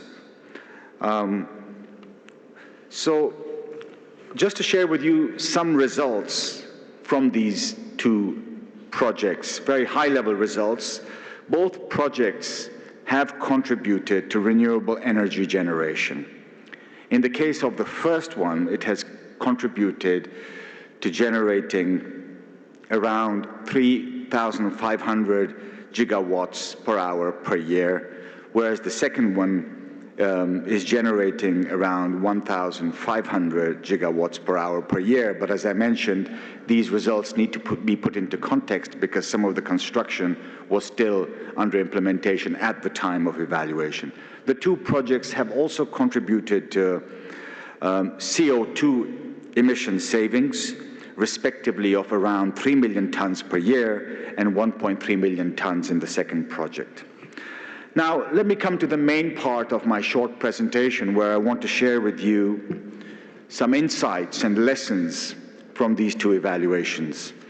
And in the first part, I'll share with you what we believe were three of the main drivers of success of these operations. And in the second part of my presentation, which is the final part, I will share with you three areas of further reflection and insights that could be helpful as we move forward in designing and implementing similar projects in South Africa or beyond. So with regard to the three drivers of success, and this was already mentioned actually in the presentation by the former speaker from Brazil, what we found was that the selection of the institutional partnership and the coordination mechanism for implementation was crucial for project success and delivery. In this case, we, NDB, worked with two very reputed institutions in South Africa, respectively the DBSA and the IDC. So the project success can largely be attributed to the borrower's financial and operational strength and their extensive experience in developing sustainable infrastructure with the private sector, the strong technical capacity of the sub-borrowers and developers, and the sophisticated institutional framework by a robust country system. These two institutions are key actors in infrastructure financing in South Africa with a track record of mobilizing commercial capital for low-emission and climate-resilient infrastructure. So that's the first, what we believe was the first driver of success in these two projects. The second one is the introduction of state-of-the-art technological innovations. And these innovations have built stability in the energy sector by providing dispatchable power that generates electricity during both peak and off-peak times, as they have the capacity for storage of excess electricity. And as one example, use was made of hybrid solar and battery storage facilities. Finally, the final driver, in no order of priority, it's a bit more internal to NDB, which is the evolution of NDB's own delivery model by the establishment and strengthening of our regional office in Johannesburg, the Africa Regional Center, and by delegating more responsibilities to them for coordinating and dialoguing with partners, for monitoring, for supervision. So the institutional arrangements within NDB also played a critical role, the strengthening and evolution of those arrangements. So now I move on to the final part of my talk, and I want to highlight here for you 3 insights, reflections on what we, from the evaluation perspective at least, believe are critical moving forward. The first one, and again, this is something that has been quite extensively highlighted this morning, but also yesterday by the governors, and this one is about the important for learning lessons from its experience in developing knowledge products. Beyond the evaluations I'm referring to, I think it's fundamental for NDB, for the government, to partner with technical institutions in South Africa to help develop and communicate the lessons from its investments regarding the appropriate choice of technology, the experience with CSP, and how to address the challenges that this promising technology presents, the optimal size of plants, how to address the problems that arise in connecting to the grid, and how to best address problems of weak transmission capacity and the use of state-of-the-art automation and information communication technology. So emphasize the importance of learning, of documenting and sharing such good practices in partnership with institutions, local institutions. The second reflection I would like to leave with you is how we can focus more on the opportunities to leverage NDB's additionality beyond the financing, the need for leveraging going beyond the financing. I believe NDB can generate even greater additionality in its South Africa operations, especially in the non-financial areas of technology, social, environmental, gender, and global South-South. The bank could consider to build capacity to facilitate the application of smart, innovative, and fit-for-purpose technologies into its future energy projects. Projects design may focus even more robustly on impact achievement and include provisions for social development, which we heard is fundamental by the second presenter, or the presenter just before me, reduced inequalities, and clear statement of objectives.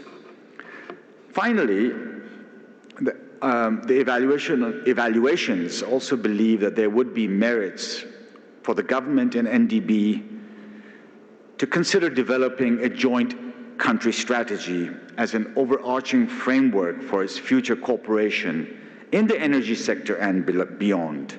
I am aware that the bank has been considering this possibility and encourage further discussions with key stakeholders to assess the right timing and format and process for putting in place such a strategy. So before I close, I just want to mention that as there is a lot of interest among NDB stakeholders to learn from each other, from the various BRICS countries, various NDB member countries, I do want to inform you that we have also done similar evaluations of NDB financed projects, renewable energy projects, recently in China and in Brazil. And those evaluation reports, including the South Africa evaluation reports, are publicly available under the Independent Evaluation Office web pages on the NDB website. So that really gives an opportunity for you to see more in detail what I've shared with you, but also to look at the experiences from other member countries of NDB. Thank you very much.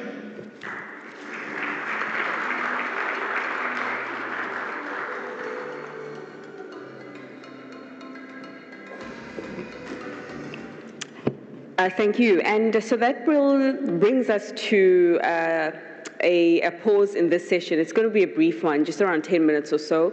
When we return from this tea break, everything being behind you, we will continue to build on the experiences of member countries. And also get into a panel discussion where we'll be able to just converse more intimately as we continue on this peer learning experience. So yeah, just as I see a lot of you stretching, that's the time it is right now. Just stretch your legs, get rejuvenated, get refreshed, and we'll be back in 10. Thank you. To you all, thanks so much once again for your time and for staying as we head to the close of the session. And the lady who's going to be leading us down the path of more innovative energy pathways and how we can build the blocks a lot stronger amongst the BRICS plus community is an energy economist here in South Africa. Her name is Lungile Mashatile. And I'd like to ask you to help me with the last bits of energy that you do have at this time of the day by welcoming her with a warm applause to the stage.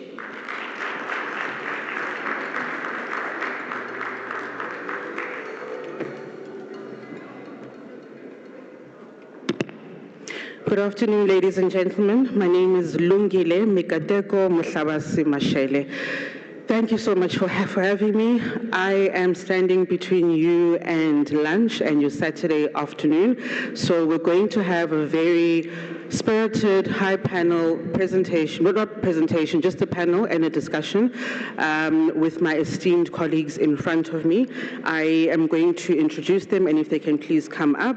It's Maurizio from Petrobras, Andre from the Unified Energy System of the Russian Federation, Shrikant from the Ministry of Power in India, and then we have Adnan, who is online, I believe. Hopefully the IT team will be able to assist me with that. And then we've got Bernard from the head of the IPP office in South Africa. And gentlemen, if you can please take your seats. Thank you very much. Oh, Pan, how can I forget you? Please come up. And Pan is from the State Grid of China. Thank you so much.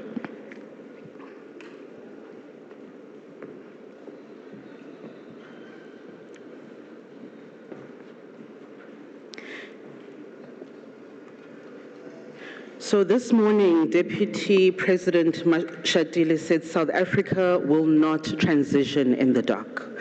He said we will decarbonize our economy while being cognizant of the socio-economic conditions we live in, as well as our resource endowment. He said we will consider private sector participation and channeling all relevant funds to those who need them. There will be energy reform, he said, particularly grid transmission.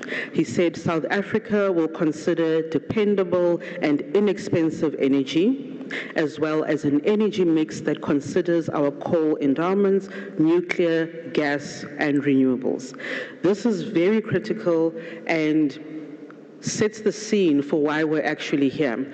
It was, I think, 2 years ago when President Rousseff requested the NDB to start looking at these innovative information sharing sessions, because she said as BRICS countries, we have a lot to give each other and to offer each other in terms of experiences.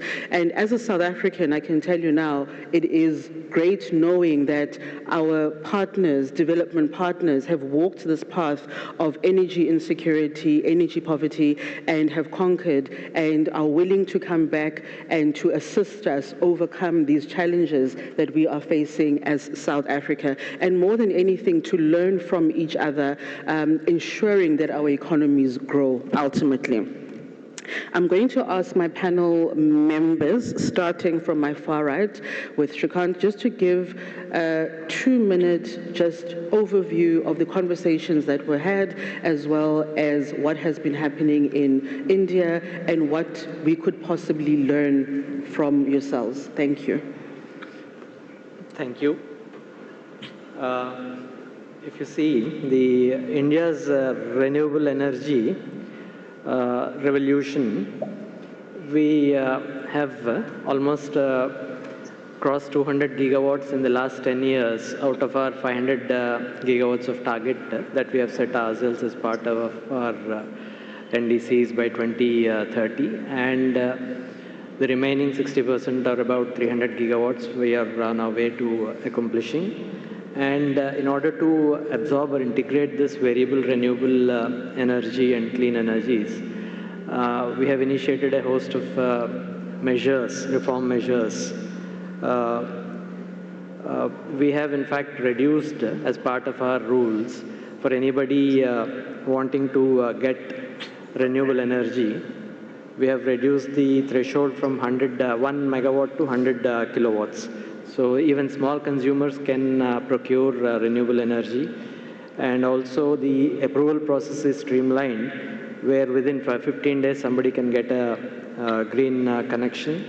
And we have also provided financial incentives and non-financial incentives like banking, and also a one-stop platform. Another initiative that India has taken, one of the interventions, is waiver of transmission charges. From one corner of the country to another corner of the country, we have a single unified grid running at single frequency. It is an asynchronous, it's a single synchronous grid. So any renewable generation project, if it is connected at one end of the country, any consumer from connected to the central grid at any other point, he can draw this power at free of cost. The transmission charges are socialized for the buyer and seller. And this has been quite instrumental in increasing the offtake of renewable energy over the last few years. Now, we have also allowed bundling of renewable energy with thermal energy. Any thermal generator, he can switch or replace his thermal energy, part of his thermal energy, with solar or wind energy, and then supply it to the existing buyers. Another intervention has been the renewable purchase obligation, where the distribution companies and also the large consumers who have their own power plants or buying from the market, they are mandated a certain percentage of consumption from renewable energy sources. So this has been quite instrumental, this demand side regulatory intervention in increasing our offtake. Similarly, we have now come up with renewable generation obligation. Anybody setting up a thermal power plant from this year onwards, 40% of that capacity has to be, he has to establish parallelly renewable generation capacity. Similarly, we have the storage, which is a major challenge. Now, going forward for battery and pumped storage addition, we have created the framework and also providing certain incentives for bringing in the required capacities. So if you see, there's many more market interventions and other interventions where India has initiated to facilitate this renewable energy integration, and we have been quite successful in it, and we are very confident that going forward by in the next 6 years we'll be reaching our targets well ahead of time. And for insofar as South Africa is concerned, I'm certain that the problems, from what I have seen from the concept paper shared, many of the problems are shared. Just like Brazil, I could relate very well with the challenges shared. So I think there's a lot of opportunity for cross-learning and adapting the solutions which are worked out by various, by the countries which have shared problems, and the solutions also can be customized and shared. Thank you very much. Next, I'm going to ask Andre.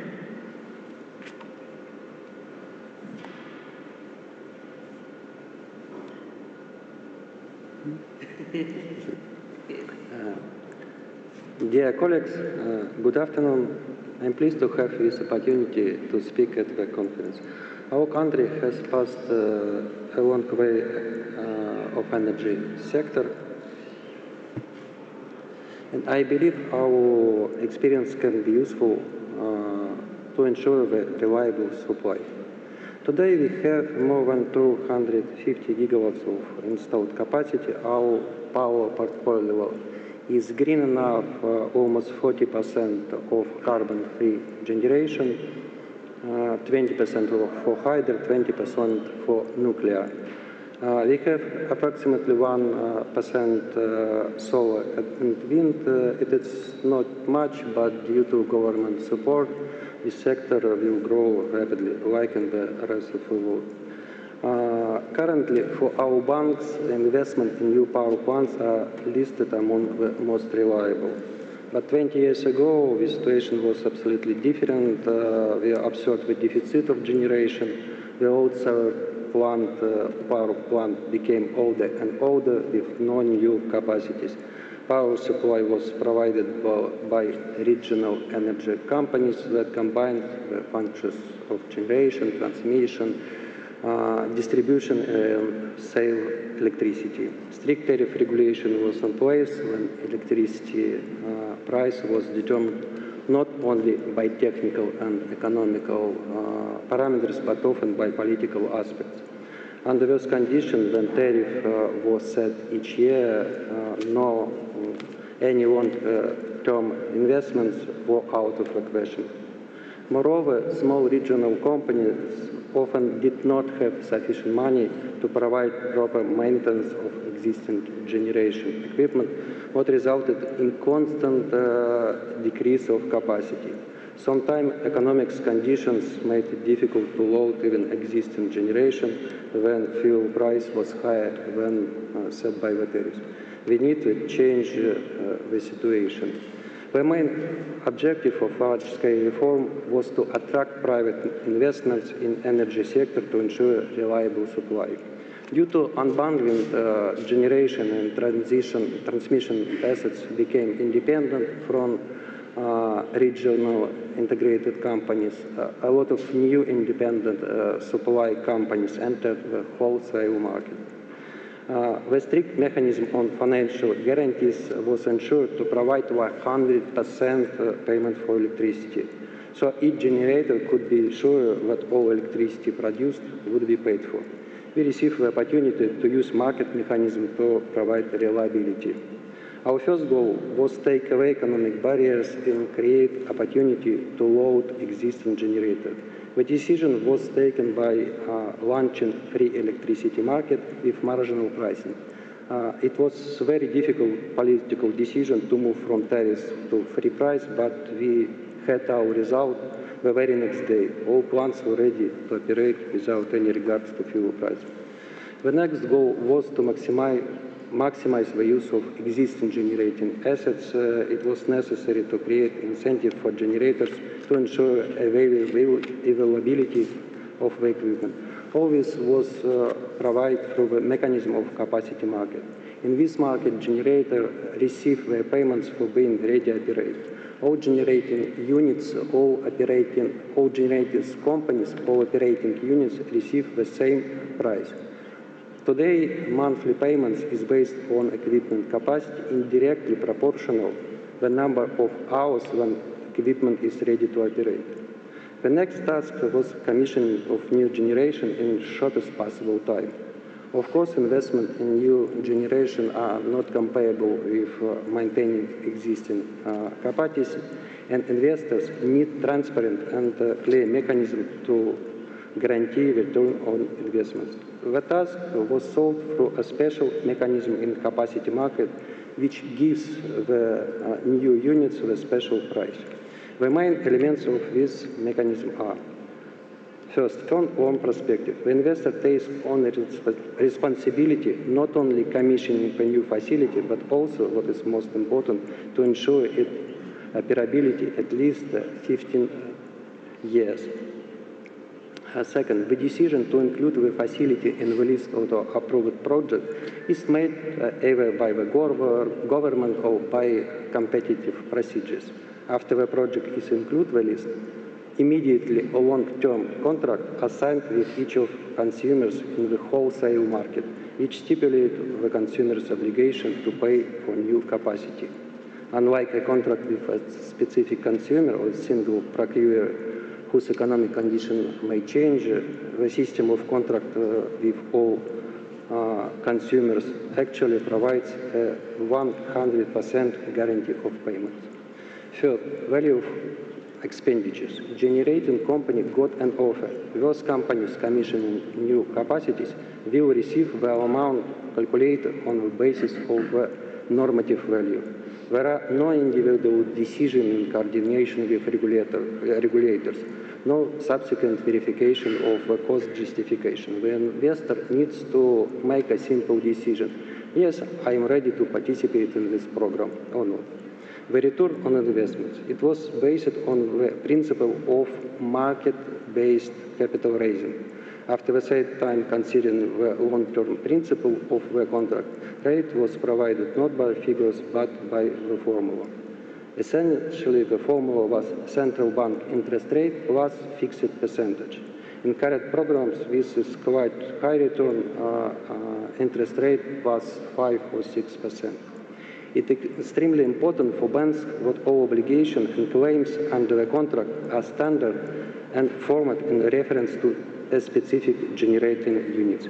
It means in case a general company falls into financial difficulties, the project can easily be resolved to another company with all obligations absorbed, which significantly reduce the risk for our banks. The issue of commissioning equipment reliability is also an important aspect of our model. Only the available power is paid for. In event of an energy unit outage or unscheduled or emergency maintenance, it irrevocably loses capacity charge and corresponding share of its return on investment for the downtime period. This gives generating companies a direct economic incentive to build generating facilities that will operate reliably for many years with minimal downtime periods. In general, the program has been quite successful. More than 25 gigawatts of new thermal capacity and more than 9 gigawatts of nuclear were built over the period of its implementation, which is 17% of installed capacity of the energy system by the launch of the program. Thank you very much. Thank you very much, Andre. Before Bernard comes in, I'm going to ask Dr. Adnan or Al-Hassani, who's in the UAE, if he can please come through and give us his reflections.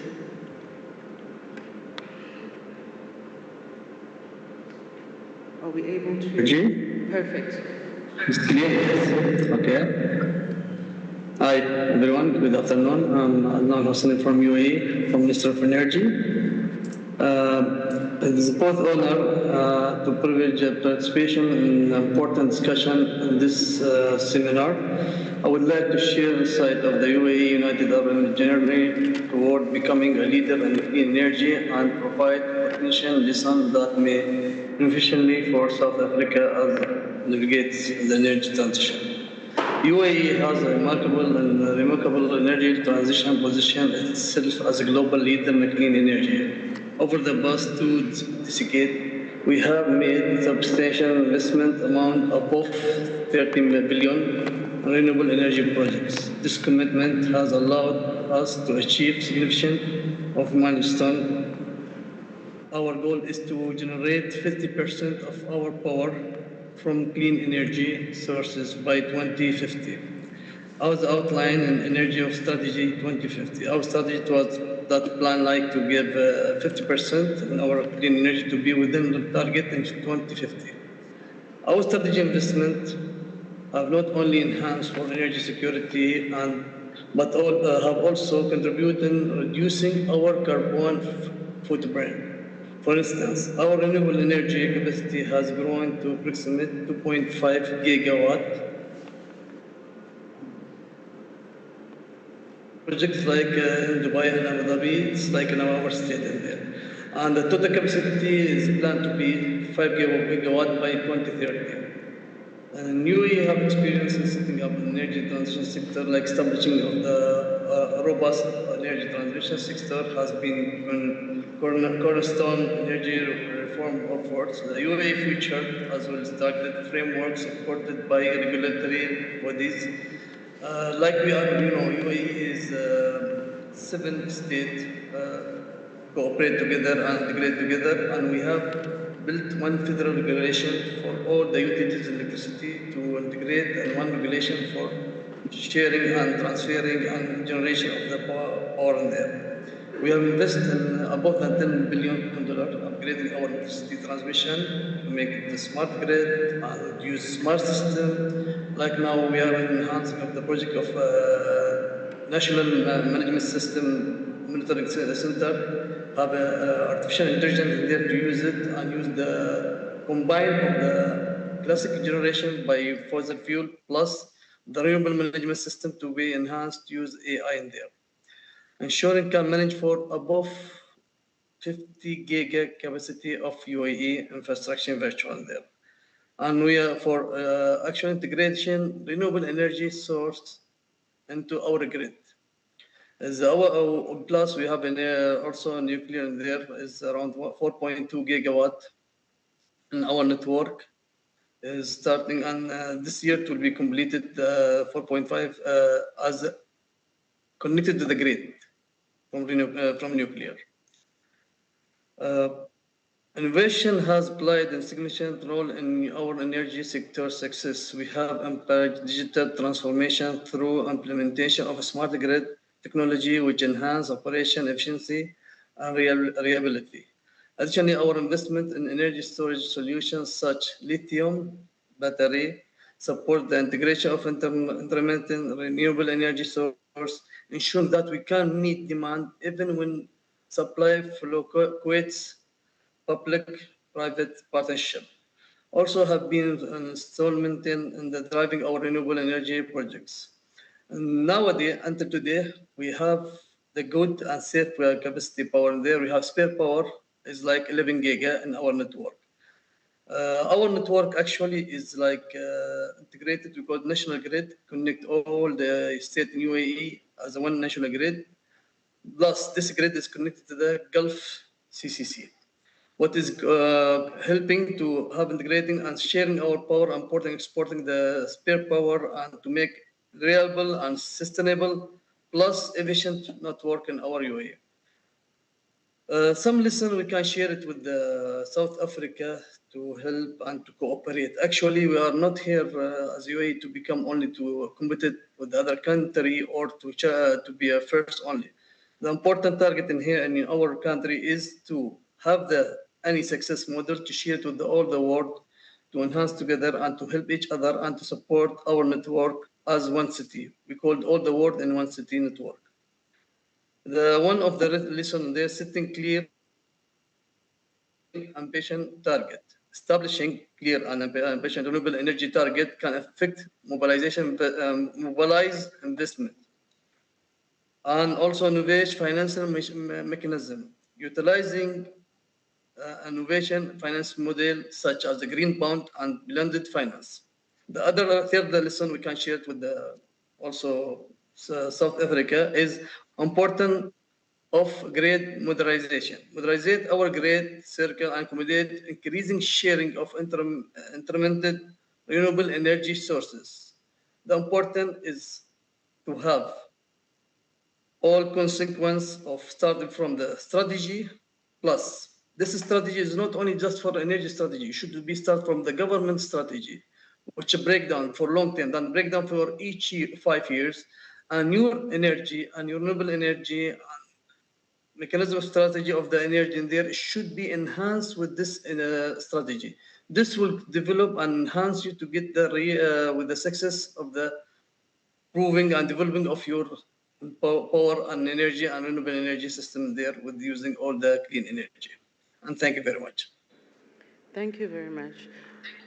I'm going to invite Bernard now. So Bernard, we've been speaking all morning. You've heard from industry colleagues in Brazil, Russia, India, China, and in the UAE. Some of your reflections? Thank you. If you can just bring it closer, I don't think we can hear you. The mic. Good afternoon. Thanks, Lungile.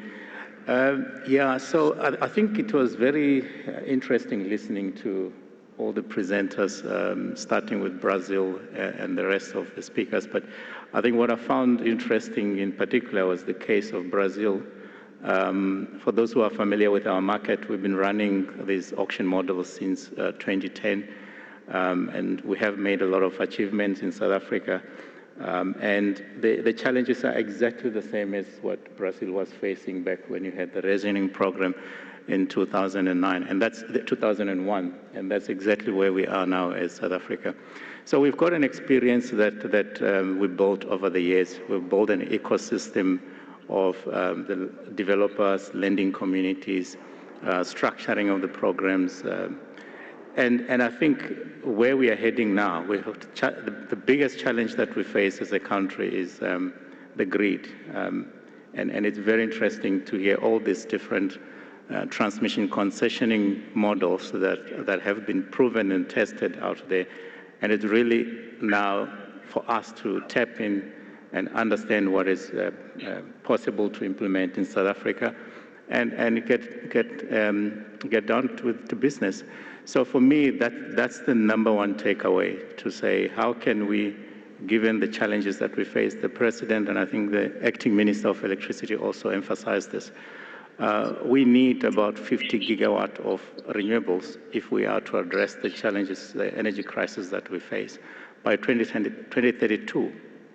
And to be able to unlock that, maybe just to give some context, the current transmission capacity that we have, the remaining capacity, is less than 20 gigawatt. And we need 52 gigawatts. So we have to build 14,000 kilometers of transmission line between now and 2032.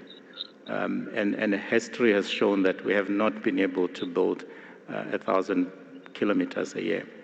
So I think our challenge is clear. There are enough projects. The last count, I think there were close to 80 gigawatt of projects that are already out there, but they don't have connection capacity. So we have to continue the conversation. I've already scheduled a meeting with Mauricio this afternoon, where we are going to share some lessons. There are good stories, which in the interest of time, we won't go through it, that South Africa has built over the years through our programs. And now it's really for us to take those lessons from procuring generation to now expediting the transmission infrastructure, and along with that, future generation capacity that we so desperately need. And maybe some of the key lessons, if I can mention, we are not alone. That's one of my first takeaway. The member countries have faced the same challenges. Some are still facing the same challenges. We have to tap through these lessons and not repeat the same mistakes and carry along and solve South Africa's problem. The second one, again, coming from Brazil very strongly, reform is not an event. It's a process. We have started now with the President signing off ERA Amendment Bill. This process has to continue. And clearly, Mauricio, when you mentioned that the market has limitations, especially when it comes to security of supply. So that for me was another takeaway, that as much as we are reforming, let's keep in mind that we are a unique country with different socioeconomic challenges, and therefore this market will have to be continuously adjusted to respond to challenges that South Africa is facing. So lots of lessons, but definitely we will continue the conversation. Thanks, Lungile. Thank you, Bernard. And now, one of the challenges in South Africa, and the system operator is on record mentioning this, is that we have an increasing duck curve, which could very well soon become a canyon curve. Now, I'd like to know, how has China managed the integration of large-scale renewable projects into the grid, and what lessons can South Africa learn about grid stability and management? Okay, thank you. Thank you for the question. To be very straightforward, I believe it should be a balance of the reliability of the investment, right? And first, I would say 4 points here. First, I would say in China, actually, we make heavy investment in the grid infrastructure.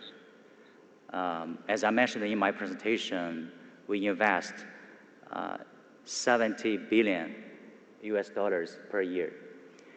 And this brings a lot of stability to the grid. And of course, we have the ultra-high voltage transmission that can transit the energy from the source of the generation that is far away from the center of the load to the south and the east of China, where we have the center of the load. So we save lots of, we transit the new energy, the renewables, far away from the center to the load. So this is a technology. And also I believe the smart grid plays a great role here. And the smart grid can give us a very online monitoring and automation and the intelligent dispatch of the grid. And the second point, I would say we need a storage of the electric power. As I said, we invest heavily on the pumped storage plant and also the electric chemical plant. This will actually bring a lot of stability to solve the problem of the fluctuation of the new energy like solar and wind. Third, I would say the dispatch and management of the dispatch. China, we have an integrated dispatch center to manage the cross-region of the energy allocation, I would say, from far east to the west, north to the south.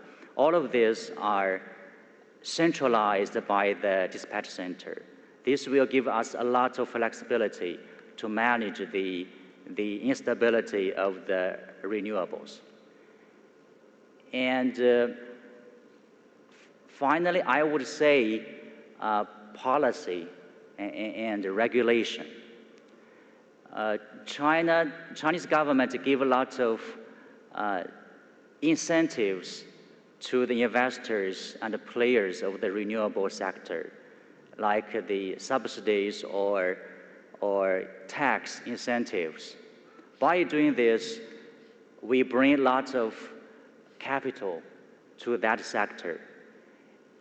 And the competition will decrease the cost and the price of the renewable energy. And also, I think there's one thing is important is we impose strict standard on the connection of the energy and renewable energy to the grid, and also standardize the process. This will make sure that the energy connected to the grid is standardized and reliable. So anyway, I would say each country has different conditions, but we can have something to share is the 4 points I spoke here. Thank you so much. And Mauricio, you know, South Africa, much like Brazil, has a very large population and a population that has high unemployment as well as inequality.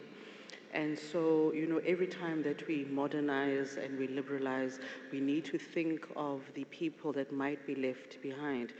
So how has Brazil's auction-based procurement for renewable energy projects and ITPs driven down the costs and the tariffs, and what specific elements could South Africa adopt? Okay, so yes,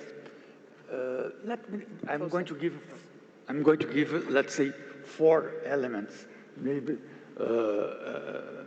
let's say, in terms of orientation or to obtain lower price to the consumers and expansion of the system at the same time. The first thing, let's say, that you need a combination between market and state. You need both. It's not one on another. You need market because you need to attract investors, you need private investors, but you need rules also. So you need energy planning, you need regulation, we need an independent system operator. And so when we build our new model, we have created an institution, for instance, that was in charge for the energy planning. I was the CEO of this institution during 30 years. That was the energy planning officer. And that has an important role, let's say, to design the competition, to assure the competition. The second, let's say, element of success is, let's say, to reduce the risk of the investors. We need to attract the private capital. To do that, we have to reduce the risk. So some ways to reduce the risk. One is offer long-term PPA, some way to give a stable revenue to the investor. Second, have, let's say, respect for the contract. Let's say they pay attention, the investors. If some year you say you broke the rules, then they never want to invest again. So try to respect the rules of the game. And have a trustful regulatory agents. Let's say that the investor believes that is fair. It's fair with the consumer, but it's fair with the investor also. So he has to find that he's being respected. In terms of generation, another important advice, continuity. Let's say, try to organize each year an auction, generation especially. Why? To a private investor to prepare a project, it's cost, take money. It has to contract engineer, look for a place to build, look for environmental license, cost money. And then he participates of the auction and then he loses. If he doesn't know that there is another auction, he say, oh, I spent all this money for nothing. But if there is other auctions, he say, okay, I lose this one, but I'm going to win the next one. So it gives some hope, and then he has some perspective. So that's very important, let's say, to organize, to have a continuity, in order, let's say, to give confidence to the investor that if he loses one, it's not the end of the world. And finally, that's very important, try to synchronize the generation and transmission expansion, because this is very difficult. And I'm going to repeat, I have said, we have made auctions of contract a lot of wind parks in the Northeast. The investor has PPA, so has the right to receive the revenue because they have built on time, but the transmission that was auctioned, the investor that should build the transmission did not build the transmission on time.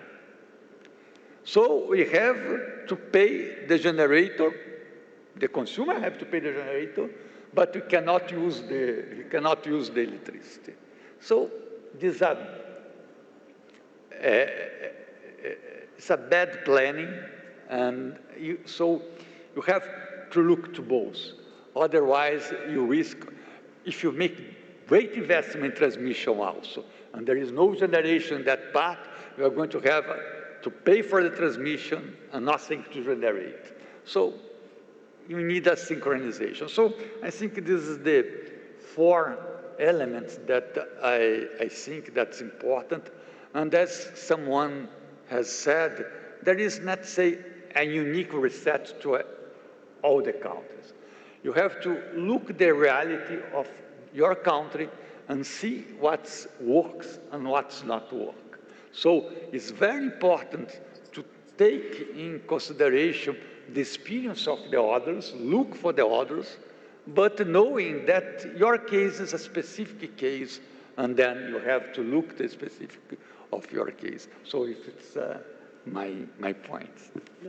Thank you very much. You know, with the nature of panels, right? It looks like we have a lot of time, but actually we don't. So we've actually come to the end of our panel, believe it or not. So in closing, I'm just going to ask each person for 1 minute, please, if you could recommend one key policy or initiative for South Africa to prioritize its energy sector reform, what would it be and why? And I think I want to start with Adnan in the UAE, and then we can continue.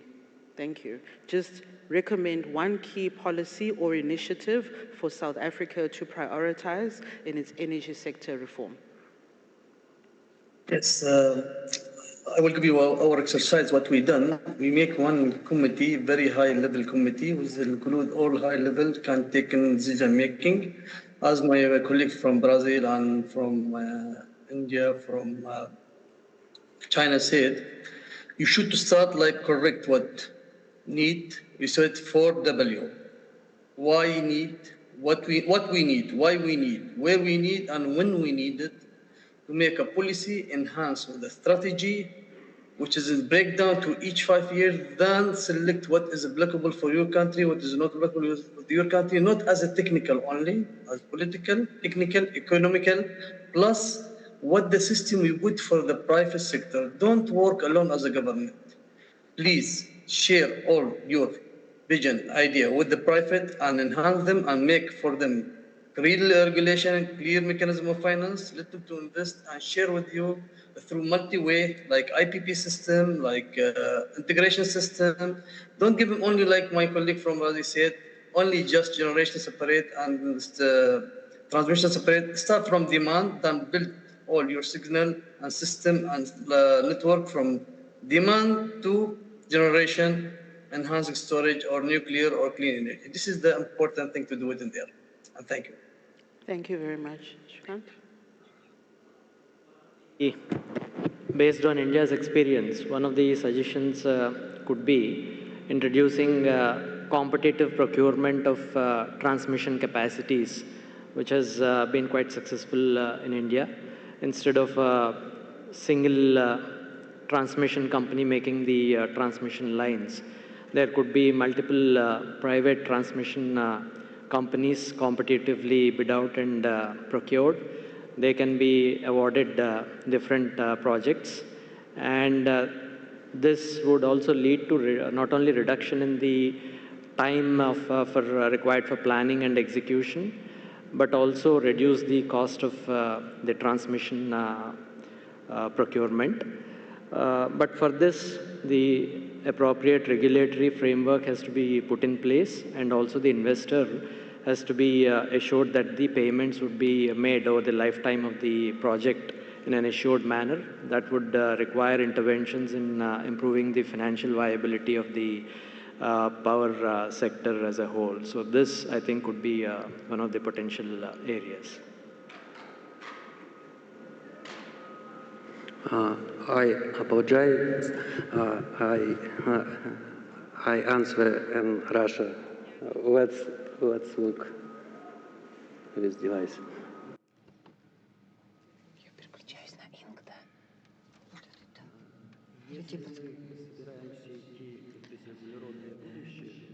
If we are planning to transition into low-carb future, we will not be able to get there by only using the sun and the wind.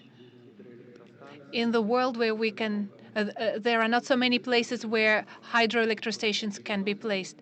The sun has a tendency to set, and we can be without the wind for a week. And hydroelectric stations face years with low water activity. Therefore, gas generation is necessary, and also nuclear energy has unprecedented potential. Therefore, my recommendation is to turn to nuclear energy.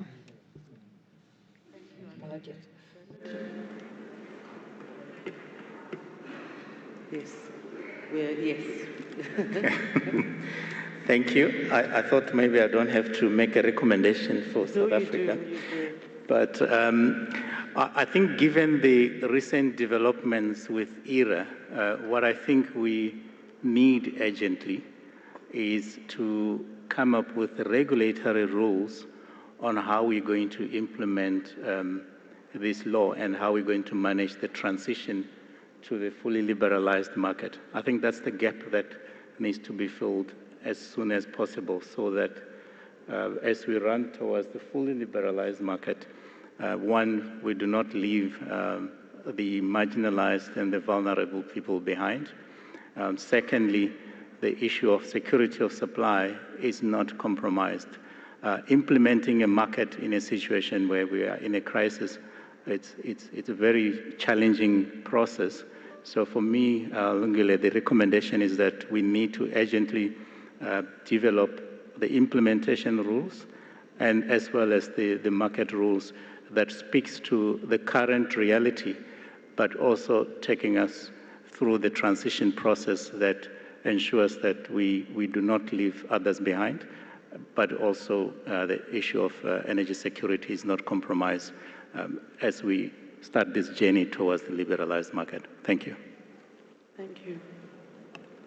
Okay, I would say, from the investor point of view, first, okay, let's start from the simplest one, is the transmission. Transmission is the simplest one in my understanding in the whole sector. And from the investor point of view, we always, look at the risk and the return. So if the government lets the investors to manage the risk, they will ask you for sky-high return. So it makes more sense for the government to design a reasonable risk on the concession. So I think Brazil is a very good example. So we have huge discount on the auction of the transmission. This is because the transmission concession is like a bond. So the risk is very low. So the investor will require lower return to match that low risk. So this makes sense for the government to design the risk profile of the transmission concessions. And by doing this, we'll attract a lot of investors. You will have thorough competition in the sector and also low return, low cost for the government. And this, in turn, in the end, will decrease the energy price and have a better energy supply. This is my suggestion. Okay, thank you. Yes, okay, so I talked a little bit before, but I would say the start point is to have, let's say, a group responsible, one person leader the process of reform. When we did our reform in Brazil, the Minister, Dilma Rousseff, asked me to coordinate a group. And I called some specialists, we talked with the private capital, and we designed the model. So I think that's very important, let's say, to have somebody that is in charge to do that, and a group to give him support. Thank you very much. And in closing, I'd just like to say, it is evident that a robust transmission system is critical to a nation's economic, energy, and national security. And I think the case studies that we've heard today have demonstrated exactly that, as well as insights from the UAE, India, as well as Russia.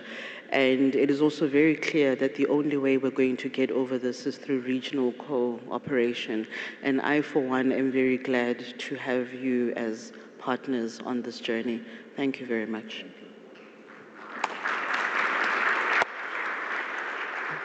Thank you so much.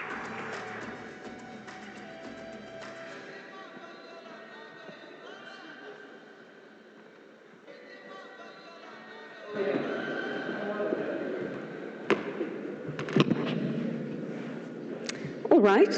Thank you, gentlemen.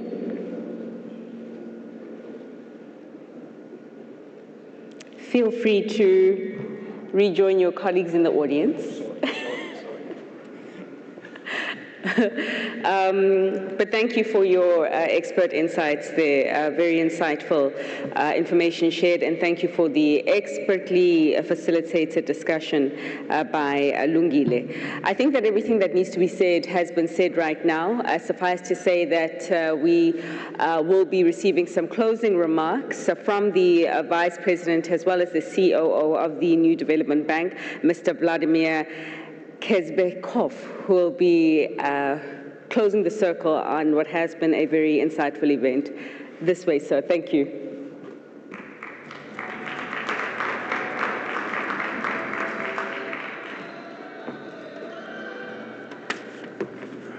Okay.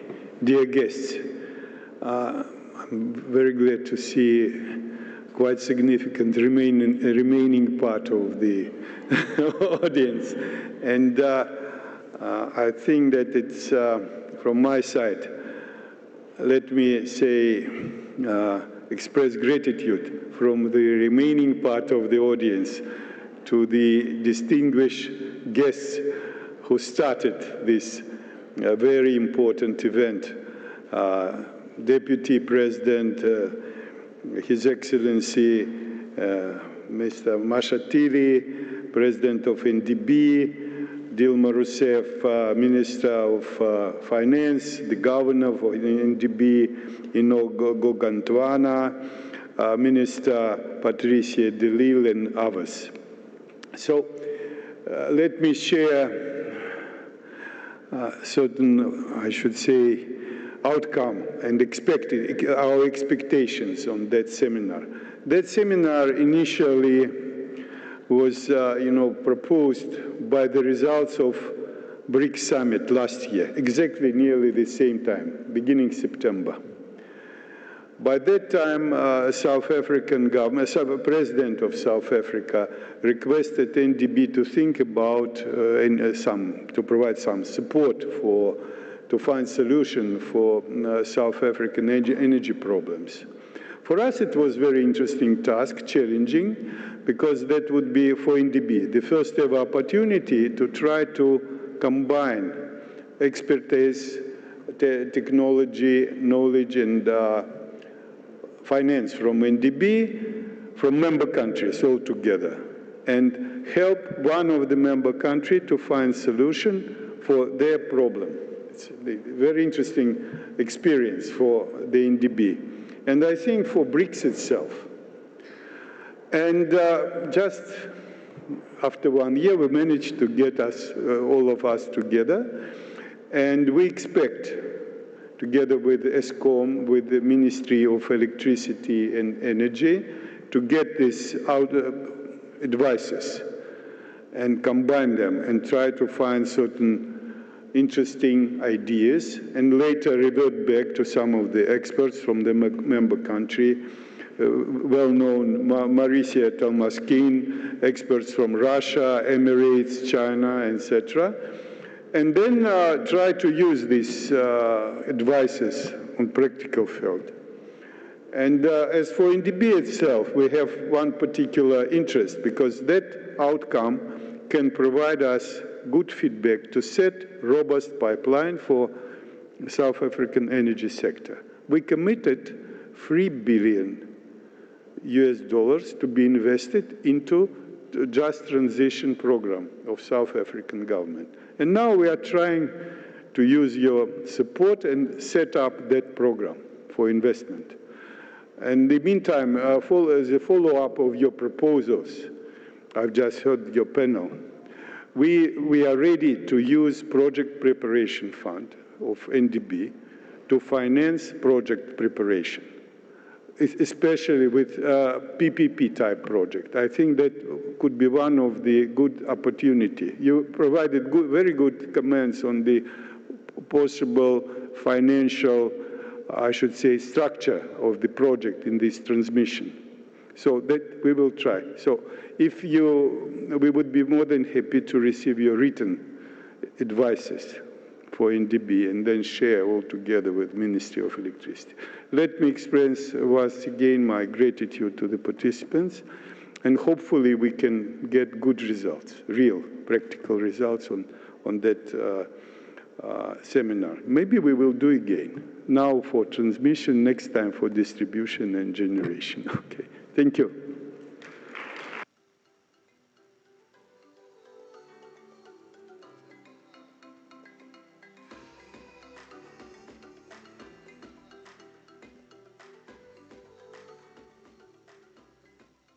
Thank you. Well, usually, can you hear me? Even the mic, it would seem, is tired. You switch it off. Thank you. So usually the host doesn't come on after closing remarks, because the closing remarks closes the session. But You guys are a different audience, and I appreciate you nonetheless. I also would like to extend my similar gratitude for those of you who managed to stay throughout the entire session, but officially call the session closed and release you to go and digest what has been heard, as well as to enjoy the rest of your Saturday afternoon. I believe that there will be sessions also in the afternoon. Please do pay attention to the agenda for those of you who do want to attend those afternoon sessions. For those of you who are not, enjoy what the City of Cape Town has to offer. Thank you.